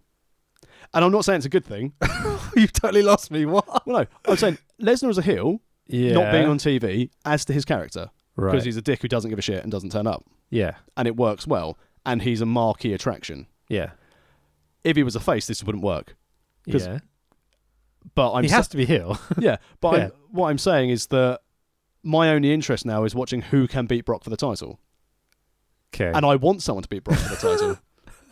All right. Because he's not there every week. Because if he was there every week and he was wrestling every week, he'd get boring. Yeah. Brock is boring now because he doesn't give a shit. He does 10 suplexes and leaves. I mean, think about when Austin was champ, 98, right? He's on Raw every week. He's barely wrestling. But it's a different time for as you said, it's a different time for an audience. It was more risque. It was very, very much storyline driven rather than wrestling driven. Now we're in a world where we watch a lot of wrestling and athletes. We still want storytelling, but is that not a problem? What you just described, that they don't have the stories because the guy isn't on TV. Well, that's just they don't have the stories full stop, regardless if anyone's on TV or not. Other than outside of Brock Lesnar not being there, tell me some compelling stories WWE have had in the last 3 years. I don't watch it. That's a difficult thing for me to do. But that's because you don't watch it, because there is not compelling stories. But the point being that the top of the card should be the WWE champion, or the Universal champion in this case. On right? pay-per-views, it should be, yeah. So if that main focal point hasn't got storytelling developed around it, surely that's a problem. But they do still have this with Heyman, with promos and vignettes, telling it in a different way. I don't think we're going to agree on it. I mean, I don't disagree with you. I'm more playing devil's advocate in that I'm just reporting what other people I've heard them saying and such. But like, I like the guys coming in as one-time superstars and stuff, like as rare appearances. That doesn't work for me. Just turning up for one odd matches. Didn't you just say you wanted more people to be booked like that? No, I wanted more people to be booked on pay-per-views. I want Brock Lesnar to work 12 dates a year and defend his belt. I don't want Brock Lesnar to work every single Raw, SmackDown and main event. Okay. Because it keeps him interesting. I've lost the argument a little bit, but it doesn't matter. So JBL and Peter Farr come out on commentary for the Rumble. Which one? The Law one. What the fuck are these two dickheads doing on commentary here? Well, Lesnar's probably, JBL is probably doing his am I going in the Hall of Fame this year? Oh, am I going in the Hall of Fame this year? What a pair of cunts to suddenly come out and commentate on this. So we're into the men's Royal Rumble match. We're well along at this point, so let's quickly flick through it. Elias is fucking hilarious at the beginning, the bits with Jeff Jarrett and everything. Excellent. That was a nice surprise. I did not see that coming. Yep, he cuts this fucking amazing line where he goes, I should take a picture of this and send it to the Diamondbacks as they've never seen this many people in this stadium. I was like, that's fucking great. So JEFF, JARR, ETT, full Double J gimmick comes out. Absolutely fucking loved it. The second best thing Double J's ever done. This spot. What's the best thing? That AWA match we watched. AWA match. Don't remember. Back in the previous podcast. Oh, when he was a young lad. Yeah. Nice, yeah. Sorry, my fucking thing just... there we go. Number 3, Shinsuke Nakamura. Won the Rumble last year. A lot of fucking good that did him. Angle gets eliminated really fucking quickly. That was supposed to be a spot for Zack Ryder, but they changed it the last minute because they thought Kurt Angle would get a bigger pop. Really? Yep. Again, how do you know that? Through, again, just reading. Okay, cool. So Lawler points out that a young kid at ringside is eating a pancake. Glad he's keeping an eye on the young kids at ringside. Piece of shit. So Nakamura eliminates Angle just insanely fast. Johnny Gargano, Jinder Mahal. Gargano eliminates Jinder Mahal like literally within seconds. His push is fucking dead. On the most recent Edge and Christian episode, they tried to retell the story of Big Show and Great Khali, and they just used Jinder Mahal with no makeup. And it was like massive racist. Fucking hell, Jesus Christ. So number 8 is Samoa Joe, and I don't know about you, but I thought Joe was over as fuck. The whole place is chanting in time with his music, doing the whole like Hawaiian thing. The best thing that they've done with him is let him basically beat the shit out of Paul Heyman. Yeah? Recently. Okay. And they've just let him die a death. The stuff he was doing with AJ was all right. They need to just let Samoa Joe run for a roster. Yeah, I feel like he needs a push. Like he can be their full-time heel who works occasionally. Yeah. And pay-per-views. That works for me. Why not? So Kurt Hawkins comes out and his 256 match losing streak is still continuing, I see. Really funny matches, bits with him hiding under the ring. Number 10 is Seth Rollins, who is a House of Fire, hits the Falcon Arrow to Gargano. Don't know if you know this, but no one kicks out the Falcon Arrow. There are a lot of moves that people shouldn't kick out of, like Michinoku Driver. Hi, Taka Michinoku, how's your wife? Elias comes out with Rollins and does this double hand splot where like Elias is hanging on the outside of the ring post and Rollins goes... presses his hands and he falls. Like, that was really, really funny. Titus O'Neil does the spots with Hawkins under the ring. Who gives a fuck? I like the fact the crowd did pop for Titus O'Neil not falling over. On the it was a funny moment at least. I had a little giggle, but I just hate both these dudes. I'm just like, nah, just fuck off. Hang on. Hawkins eliminates Titus. It was pretty good. Yeah, nice bit of a celebration as well. Yeah, I thought it was funny, man. Like he finally did something positive. Yeah, and the commentary's like, is the streak over? No, definitely not. Joe immediately eliminates Hawkins. I thought it was fucking hilarious. And he took a nasty flip over, didn't he? He really did. So we got Kofi Kingston, his 17th Rumble. Mustafa Ali, Mustafa Ali eliminating Nakamura. Man, they're pushing him. He's in the chamber as well for the title. Weird, man. They're really suddenly just going like, there's a rocket, off you go, strap you to it. They pretty much did this going, we need more diversity heading into Fox Sports. Hang on, like it, this guy's a positive Muslim. Strap him! It does feel like it, doesn't it? He's very talented. Until Vince McMahon gets bored, it's a case of, hang on, he's one of them Muslims. And it'll be horrible. And that will be when I will switch off. He's got a big lack of gimmick, really, here. Hey, he's got DJ Z's face guard as he comes I was thinking, he's got this kind of like dubsteppy, weird dance club gimmick thing. Yeah, Naomi wants her gimmick back. Yeah, it's a little bit, isn't it? He's a bit lost. So number 14 is Dean Ambrose. Ambrose tries to eliminate Kofi, and Kofi does his typical crazy spot where he's doing the whole wheelie. It was wheelie good. Not as nice. Not as good as the last few, but still He's fun, run out I of guess. things to do. I mean, the previous year's one where he just put his foot on a plate of fucking pancakes was awful. Yeah, that was bad, wasn't it? So skip ahead a little bit. No Way Jose gets eliminated by Samoa Joe. Jose doesn't seem to care. Goes back to the thing dancing Goes back away. to main event and catering. Fucking weird, isn't it? Drew McIntyre comes out and looks like a fucking monster. I thought if it wasn't going to be Rollins, I thought we were going to get Drew McIntyre. Watching him in this match, I started to really think, could they pull a fast one and put this guy over? Because him versus Brock would be a hell of a fucking match. Two powerhouses. Yeah. Drew McIntyre is the Vince McMahon superstar, isn't he? Proper Huss level of wrestler at this point, you know. Commentary put over that Drew is responsible for Cena not being in the Rumble. Yep. Do you know what that is about? He injured him the previous week on Monday Night Raw. Ah, okay, fair. Nothing to do with a movie being filmed. Nothing to do with Cena. Interesting. Because didn't they advertise Cena as the main dude for this Rumble? Wasn't they all the fucking posters? did. Tickets hadn't sold at that stage. Yeah, they announced it right before that he's not going to be there. Card subject to change. It's a bit lowbally, isn't it? Yes. So, Drew on his way out demolishes No Way Jose in the conga line, just putting him over strong straight away. Beating up some of the conga line as well was a nice touch. Yeah, and then Joe and Drew facing off in the match. Like, this needs to fucking happen. Like, don't know who's going to be face. I think it needs to be Joe. Well, they had faced Joe against Lesnar, which worked really well. Just being I like love a that. kick-ass I saw face that as Joe, well. yeah. Really, really good. Number 7, Xavier Woods, and he helps Kofi not get eliminated by doing some weird sunset flip spot. Even though on the Kofi outside. jumped on him, could have just got back in the flipping ring. It was strange, wasn't it? Drew McIntyre immediately eliminates both Kofi and Woods as soon as they're in the ring. Thought that was fucking great. And number 18, who I've seen wrestle in front of 20 people and sitting more before, Pete fucking Dunne. He's in a Royal Rumble. It's so good. It was amazing. Absolutely amazing. See. Really, really cool. Oh boy, up there doing it. I saw Haskins tweet about it, and he said, 4 years ago, Pete Dunne told me he was going to stop wrestling, and I told him this is when things start getting really good when you get to this stage. And then Haskins went on to say so, but I haven't watched the Rumble, so if you haven't won this, Pete, you've let us both down. Nice, man. Very nice. So number 19 is Andrade, who seems to have lost his other name somewhere. He has. They've dropped the Cien Almas. They should call him La Sombra or something, because that name is just the gangster, the shadow. It's like, oh, so badass. But he's Andrade. Rumoured, again, through multiple wrestling websites, so it could be not true, he's going to be in a stable when Sin Cara comes back with him and Mysterio and Sin Cara.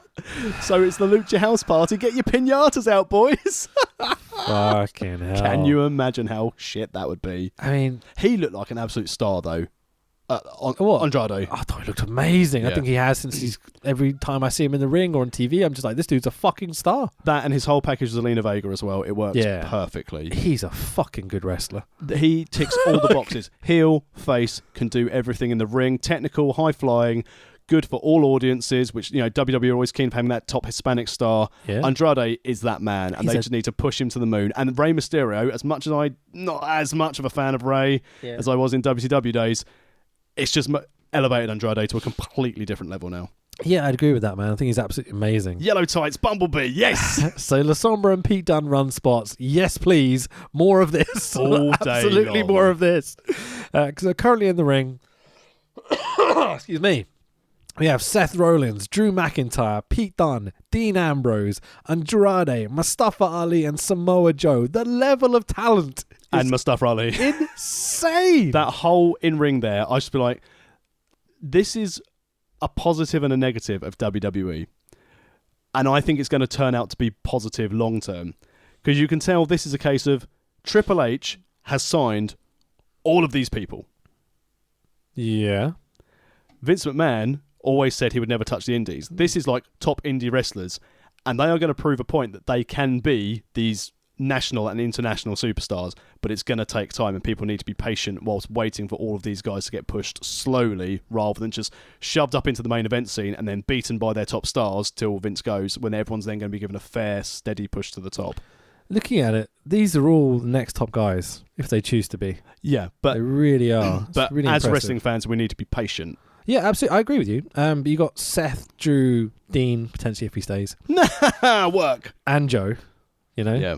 It's like solid, established guys already. They're definitely upper mid-card. Some of those up at top of the card, upper mid-card. And then the other guys which you mentioned that list Pete, Andrade, Mustafa. Pete is going to be on the main roster, I think, within 12 months. Once the NXT UK brand is more established, or they bin it off, which I can't imagine they do now. They spent money on a PC. Yeah. And they've hired Abyss to be a producer there. Did that happen? Really? Yeah. I didn't know that. Fucking hell, okay. Yeah, Abyss and Sanjay Dutt have been hired as producers, and they're trying to decide whether or not they can do NXT or NXT UK. I understand Sanjay, been around a long time, travelled the world, done lots of different variations. Triple H, and stuff. in his NXT conference call after TakeOver, said that he'd never met Abyss, but all the boys seem to be really into him, so he's giving him a chance. Fair enough. So number 20 is Apollo Crews. What the fuck have they done with this dude? He is jacked. He has all the ability in the world. He seems like the most personable man I've ever met in my life. See Bobby Lashley, Marcus Corvon, Ahmed Johnson. It's like they've got a young black guy. They're just going to fuck him over as much as possible. Yep. It's so weird. Like, I feel like this is a dude who could jump to AEW and be a top star. Well, even in NXT, he wasn't given the opportunity to shine too much. Triple H told him straight away, going, your backflip moonsault isn't what we want. Try and do this like running power jack up thing. And it's like, this is shit. Housing him with Titus O'Neil, not great. This little thing they've had him sort of beating anyone down with Titus O'Neil's like instantly like a death sentence, you know. They've had him on Raw recently, sort of beating down Baron Corbin and teaming up with Cena, so they're trying to give him the rub that way. But I think it's unfortunately for Apollo too far gone. Uhaa Nation needs to go somewhere else. Yeah, fucking right, mate. Even back to Dragon Gate for a while. Yeah, Uhaa Nation and Pac in Dragon Gate, yes please. Yeah, absolutely, totally. So number 21 is Aleister Black with the coolest wrestling theme you have ever heard in your life. Aleister Black on the main roster has to happen now. He's ready to go. Yeah. Fuck it. Just put him up there. He probably won't get the push that he needs to get, but fuck it. He's getting wasted sitting in NXT. He's done all he needs to do in NXT. Yeah, totally. Even if he's going up against like Tommy fucking End. Tommy fucking End for the win. Ali Black hits blast. That's all I can call him now. Ali Black. It's Black Mass to Ambrose. Don't say that because Vince will suddenly go, we'll call him Ali Black. Ali Black. One word. But eliminates Dean Ambrose. Like, that's a strong guy. They've just had him eliminate. Yeah, if they're planting the seeds for a Punk-esque storyline for Ambrose, they're doing well. Or if he's genuinely giving his notes in WWE, like, Kurt Hawkins is going to beat him. But they put him on Raw the next night in a segment with Rollins, from what I saw. And then he lost clean. Yeah, still though. He's not going anywhere, I don't think. Well, they announced it after Raw. They didn't announce it before Raw that he was going. They announced it after Raw. Oh, well, it'd be interesting to see what happens over the next few weeks, I guess. Yeah. Not that I'm going to watch it. So, number 22, Shelton Benjamin. What the fuck is this dude doing on the roster? Bloated much? Like, he's been on the ICO Pro. He's looking jacked. But, like, new weird tights as well. Don't get it. Really don't get it. What's Shelton Benjamin doing here? See Apollo Crews. Yeah, it's a shame, man. It's really weird, isn't it? So, Muhammad Ali eliminates Samoa Muhammad Joe. Ali? That's what I've written here. I put Mustafa Ali. It translated it to Muhammad. I was like, we came back from there to do this. So Mustafa Ali eliminates Samoa Joe. Very surprising. But apparently they're in a feud at the moment. They are. They've got beef. Fair enough. Number 23 is Baron Corbin. Jerry Lawler references a dog eating his own poop reference on commentary. And I'm like, yep, sounds like your commentary. Corbin eliminates Apollo Crews. Mine or his? His, not yours. So Corbin eliminates Apollo Crews. He's literally come into the ring 2 people ago. Already been eliminated by some cunt we don't like. What the fuck, man? Have you seen this dude? Can you see what I see, Vince McMahon? Like, so strange to me. Anyway, so number 24 is Jeff Hardy. Huge pop still. Yeah. Surprising. Weird pink top. Yeah, doing Zeke Harling on the way to the ring. Like, what's this? Yeah, he's pretending it's delete, but really, we both know. If you're going to do... I'm glad we've got video here. If you're going to do delete, sideways... across you motion, not elbow in the air, this motion. You know, there's a gif of that now somewhere. Seriously, cut me out of that gif, please. There's at least 2 or 3 people in the front row just Zeke Heiling. You're like, Come on, bro. Across your chest, not up in the air. Like, that's all you need to know. Baron Corbin just joined in. It's like, oh, shit. It's like, oh, shit, no. Allegedly. So Pete Dunne and Aleister Black, finger snap reset spot. Oh, so good. It's so nice to see that again as well. Really funny. Ali holding his finger like this and going, "Gah!" as he does it. Like, fucking hilarious stuff. In the middle of a Royal Rumble as well. Yeah, absolutely brilliant. Corbin eliminates Aleister Black. Boo. Drew McIntyre eliminates Pete Dunne. Kind of boo, but Drew McIntyre's awesome. 25 is Booyaka Booyaka! Rey Mysterio comes to the ring. Looking awesome. Absolutely jacked. Looking agile. Like, God bless you, DDP, and all your yoga. Yes, and it's working for me too. Good, Cheers, man. DDP. Good. I'm assuming Rey's on the old DDPY, whatever. Yeah, he must be. I seem to remember hearing that somewhere. He's on the best. They always say it on commentary, but he's definitely in the best shape of his career. Yeah, whoever's helped him fix his back, God bless you, because his back was fucked. Thank you for helping Andrade be realised as a top star. Yeah, I haven't seen any of their matches that people keep going on about, but it seems to be a big thing, and they have some really nice spots here. So gives Ray a brutal looking Liger bomb in the corner. I'm just like, come on, can we just take care of Ray's back at this point? Like, don't Liger bomb him in the Rumble. DDP Yoga's fixed him, it's fine. So number 26 is Bobby Lashley, current IC champion. What just happens? Seth gets Bobby onto the outside, and then Bob just kind of jumps down and looks at his arm to eliminate himself. What? Any idea what happened here? No idea, but this led to something funny on the Twitter machine yesterday. So Leo Rush has tweeted that he still thinks that Bobby Lashley is greater than Brock Lesnar. Okay. And then he uses the hashtag of the Almighty. But how they spell it on the t-shirt is the Almighty, two separate words. Right. And Paul Heyman then copies the tweet and also quotes it and says, I've got a lot of time for Leo Rush. I think he's got a lot of potential in him. But if you're going to quote your name, use the correct hashtag. It's even on your shirt, Leo. Okay. Yes. So what's it meant to be? He said Almighty, as in the Almighty. ALMIG, yeah. Okay, but the t-shirt is Almighty. For fuck's sake. So Lashley drags Seth Rollins out of the ring and attacks him, puts Rollins through the German announce table at ringside. Because the Spanish team were busy. Yeah, pretty much. And number 7 is Braun Strowman. I don't know if you knew this, but number 27's had the most Rumble winners. Oh, they mention it amazing. every fucking Rumble. It took them excuse me, my throat's gone. It takes them a while to mention it, but JBL eventually just kind of goes, "Oh, number 27, son, did you know?" Vince McMahon's about to go, number 27! Mention it. Yeah, fucking hell. So Strowman eliminates Corbin, Strowman eliminates Shelton Benjamin, and number 28 is Dolph Ziggler. Strowman eliminates Jeff Hardy, Ziggler eliminates Drew McIntyre, and number 29 is Randy Orton, and that's when I'm like, oh, really? My notes at the end is what I wrote was like, doesn't matter who won, at least Randy Orton didn't fucking win. So there's a sorry, my throat is really killing me. At this stage I'm thinking, okay, so now we've got truth. There's been no surprises. Yeah, so we know who's coming. There's a crazy Tower of Doom spot in the corner. Well, Andrade is sitting on Strowman's shoulders. Mustafa Ali is suplexed by Andrade. And then Ray is jumping off the top rope, doing kind of like a half crossbody onto Mustafa Ali. So I mean, the poise and the strength of Andrade and the core of Ali. You can see him like tensed up, holding him at a 90-degree angle. Strowman's walking back. He's like, oh! The dude's got something special, man, to hold that guy for that long. Yeah, he's very top impressive. notch. Yeah. So Strowman charges, misses, hits the ring post and to the outside, but is not eliminated. No. So number 30 is "What's Up?" R-Truth. Awesome. Singing out of time. Yeah, I mean, it's got to be difficult in a stadium that big to hear your music in time and everything. Like, you got to give him quite a lot of credit for being in time as he was, to be fair. Think about that sound echoing around. It's bad enough in like a small room where you can't hear yourself and the sounds bouncing. But as expected, well, so Nia Jax has something else in mind and throws Truth about as she comes out. no one allows her to, no one says you can go. Could she do that, Joey? You spoiled my spot. Thank you very much. So she replaces R-Truth at number 30. Finlay didn't give her permission though, did he? No one did. Like, to do this twice, basically, seems a bit, I don't know, a bit bullshitty. People let it out though. Yeah. Heel getting cheered. Heel getting RKO'd. Yeah. I didn't hate the, what do they call it, intergender stuff. I think wrestling should be intergender. See Shakara, see every other promotion in the world. Ziggler didn't hold back on his super kick. Ah, fucking A. So Nia Jax eliminates Mustafa Ali, which I guess was a bit of a surprise, but she's got to eliminate someone coming in. And we're left with Orton, Nia, and Ray in the ring. Ziggler then pops out of nowhere, super kicks her in the fucking face. Ray hits the 619, and out of nowhere, the RKO to Nia.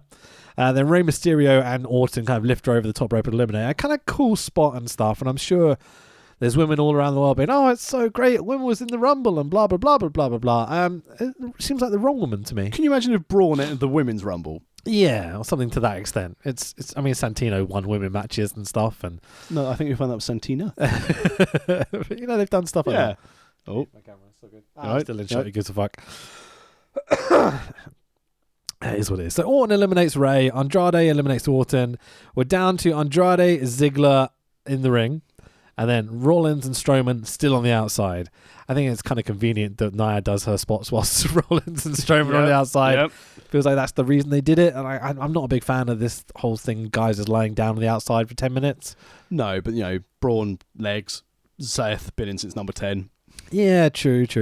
Big finish. But I'd like to see them at least stay in the ring for these spots Yeah. and stuff, I don't know. I don't like this whole people being beat down on the outside. Well, and we've forgotten about them. I Because you don't suppose- forget about them. You know exactly where they are. I suppose, well, from a WWE marketing standpoint, again, just going out there how WWE sometimes think, if this Nia Jax thing had been shat all over, Yeah. would you want your two big stars being pictured in the ring as part of it? Okay, I can see that. Yeah, it just feels weird. Yeah, I think they made too matter. many.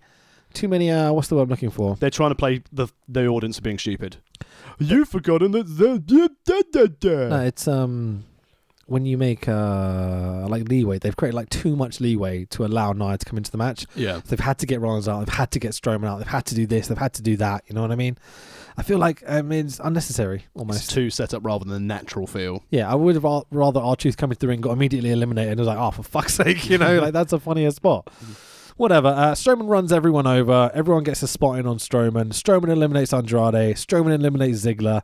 Super kicked by Rollins to Braun. Chokeslam from the apron to the ring by Strowman to Rollins. Looked absolutely brutal. It's the reverse hardest part of the ring. It is indeed. Strowman poses and gets booed, which I was really intrigued by. Because obviously I think the crowd wants Rollins to win at this point. Fucking marks. Rollins tries to drag Strowman over, doing the whole nameless wrestler that's definitely didn't know existed in Big Show moment. Like, I thought that was kind of cool. Both down on the apron, the hardest part of the ring. Eventually Rollins goes to the curb stomp on the hardest part of the ring after a bit of a struggle, and Rollins eliminates Strowman to win the Men's Royal Rumble. As the fans cheer because they can finally go home. Yeah, fucking hell, man. So Rollins celebrates and points at the WrestleMania sign quite badly. He didn't know where it was, I don't think. I think, well, I think he finds it cheesy because he refused during his promo on Raw. He's like, I'll only do this once. And then Triple H came out and said, yeah, thanks for pointing at the sign. Right, so I'm assuming he's okay. like, I'm not pointing at the shitty sign. Because Becky had to do it earlier as well. She looked really uncomfortable. I just do this. It's the sign over there, I think. Have you seen this? I've got a payday. So Cole wishes us good night, everybody, from Phoenix, which is a bit weird, but that's the way it is. So you remember never to book another big show there because the crowd were dead. They really were bad, weren't And they? I don't think that's down to the in-ring. I just think that's down to, one, length of the event, two, just there was nothing really of note. Yeah, I just don't think the fans were very up for it, to be totally honest. I think it may be a bit blown out from the NXT before, and this show being so long, well, and all the access stuff and everything else. Accessing 7 hours of action, let's say 8 hours in a stadium. Yeah, it's a long time. It's a long time. I mean, even when I've been and watched NFL stuff, I'm like, fuck me, I'll get this. Yeah, okay, we're done in the fourth quarter. This is great. Finished, job done.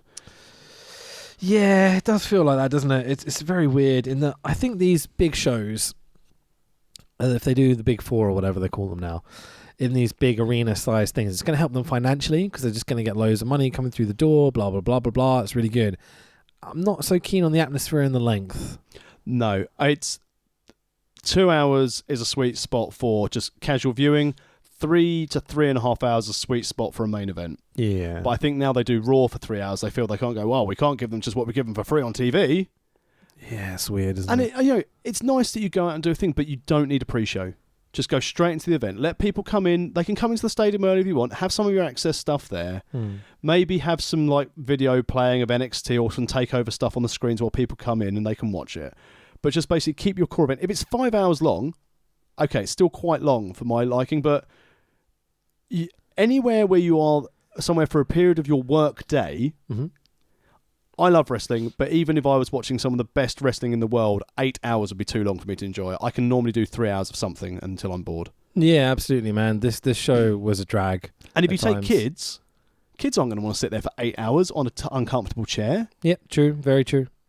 Yeah. So, I mean, I love a Rumble. I always do. I think 5 hours, they didn't need half the matches on this card either. I enjoyed the men's Rumble a lot more than I enjoyed the women's. Agreed. I enjoyed Lesnar and Balor much more than I enjoyed AJ and Dragon. Agreed. The NXT show was better overall. Always is. Really surreal how much better it is. 2.5 hours of decent wrestling and compelling story. Slow build and told correctly. That 2.5 hours felt like such a sweet spot. Yeah. It really did. With the pre-show, it felt long as well. Like I was tired by that, and I was seeing other people being like, I'm worn out at this point.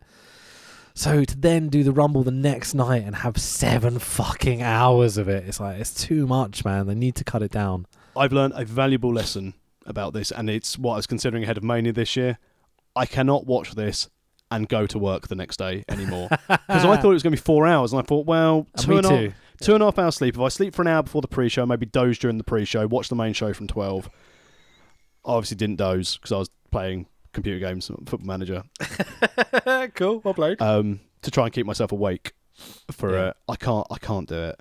And I love wrestling, but again, as we've said and we've mentioned on previous pods before, got different responsibilities now. I can't just go to work and then come home and be knackered. I've got to come home and be a parent. Yeah, of course, yeah. And I love wrestling, and I'm going to watch WrestleMania live, but I'm definitely going to have to book some annual leave. I might even have to book 2 days off afterwards, because I think I've only just recovered now. So, with all this in mind, and the length of these shows, we haven't really got time to play a game, but what I thought might be fun is pick top 5 guys from Raw, top 5 guys from SmackDown, and maybe we'll talk about some women as well. So, on the Raw roster, who would be your top main event 5 guys? I would go from Raw as it stands at the moment. I'd have Brock, I'd have Seth, I'd have Drew, I'd have Balor. Brock, Seth, Drew, Balor, and one more. I mean, Braun's the obvious choice. Yeah, no, because Joe's on SmackDown. Yeah, I'll go Braun, and then for SmackDown, I'd go Dragon, AJ, Joe, and I'd have the Bar. The Bar as main event guys. Split them up or have them just... I'd have them factioned. Okay, interesting. Because I still think Sheamus is... both of them are fantastic in the ring. I think their styles work well. And can you imagine just watching Cesaro Joe again? Yeah, I could handle that. It's matches and Cesaro, Bryan... Let's put someone new in this conversation. Who would we have there apart from the Bar, who I think could potentially... I think Cesaro especially needs a little run. Well, and then in that case, if you don't have those guys, then it would be Andrade in there as top guys to push. I think he's the one. I keep coming back to Andrade and just thinking he can work with anyone. Yeah. And he's a superstar, and especially if you do something that big down in Mexico. Can you imagine? Yeah, Mexico City as well. Or something. Just go Mexico City with it. Absolutely, man. I'm trying to look down this roster quickly, just flicking through going, is there anyone else that could really use like a big push right now? And like you look at guys like Dean Ambrose, I think he's done. I think Ziggler's done. I think Elias is really, really cool, but how do you push him into a main event status? I don't think you can. The problem with Dean Ambrose was the Brock Lesnar feud at Mania. Yep, absolutely. That absolutely killed him. And at that stage, Dean Ambrose just was like, what's the point? Jinder Mahal? Well, the tickets in India didn't sell well, so the push stopped. Kevin Owens, potentially. When he's back, yeah, he's looking good. Do you Some think of the pictures you've seen. Do you think he's top 5 SmackDown? If he comes back on SmackDown, potentially. But I'd see more mainstream appeal for Zayn than Owens. That's the other guy, yeah. I think Sami Zayn and Daniel Bryan could very, you know... I mean, I think... this is the thing. Like, if you look down the SmackDown side, there's more interesting wrestlers. Because, Raw, you struggled for the 5th. Yeah. SmackDown, when you look at it, I mean, I like the Bar, and I like them both as wrestlers. But if you're looking for people who can put on good matches and stars, outside that 5, as well, you've got Andrade, you've got people, you've got Zayn, you've got Kevin Owens, and you're already on SmackDown. You'd be like, right, that's 8 of people you consider top guys, which is a worry because... when is it going to be that Vince McMahon goes, hang on, or they're being sensible when they're stacking the roster ahead of the Fox move. Yeah, I think that's definitely on the agenda, you know. And they will be screwed for Ronda Rousey if all the dirt sheets are true that she wants to go off and start a family. But as we didn't touch on it, she can fuck off if she keeps sucking the face of that disgusting creature of her husband at ringside. I did skip over it, but I thought you'd deliver it at some point. Well played. So, in the same vein of things, if you can call up one person from NXT to push as like a superstar, like a top guy, do you think anyone has the potential to do it right now? As in, if they were pushed up today or in a few years? Like right now, if you rocket strapped someone, who would it be? You had to do it like, say your top 4 guys disappear on Raw suddenly. The injury or whatever. The only way I would want Dream there to do it is if Triple H was in full control. Okay. And they slow build him. So it can't be yet because he's not in control by the No, scenes so of it. the only person who I could see... Oh, fuck me, sorry, I keep killing your camera. It's all right, don't worry. The only other person is Tommy End. Aleister Black, yeah. Yeah, I think that's where I came to as well. You look at all the guys that are there and all the women that are there as well. Even Adam Cole now wouldn't do it. Adam Cole would need to... He wouldn't be able to be a top star. Adam Cole needs to come up and be built slowly. He needs a year. Yeah. Adam Cole needs a year. He needs to, I think, try a face run, see how it works. Yeah. Because they always do that in NXT. They'll swap them right before they go. Undisputed Era is going to be a face faction before the end of the year. Yeah, they're all really They're there. all cool. I think there's an easy split as well, where Fish, Roderick, and Kyle O'Reilly can go off as their own thing. Re-Dragon. Yeah, because... I won't call them Red Dragon. Well, they'll just call them Re-Dragon. They've re-dragoned them. Which I think would really work, especially as like a foil for face Adam Cole. Yeah. But then I think when he calls up the main roster, I think he has to be heel, because I think he's a better heel in general. Yeah. Especially with the only way obnoxiousness. The only way they would do that if they basically go all in on Undisputed Era and just have them as a faction and run roughshod. They could do, yeah. And take everything over, like when Nexus came up. I think they've learned from the NWO and DX and stuff back in the day that they won't just stick with their stables. No. But, you know, it's maybe they will. They need an exception now and again. Like I always thought... Well, the Shield worked well. I always thought the Shield never should have been split up. They should have gone off and done their own thing, but always occasionally just come back as the Shield. This is why I wish they do it with New Day. Let Big E go and have like a title run and be a bit more serious. I wonder whether he's beyond that point now. He's too far gone on the comedy route.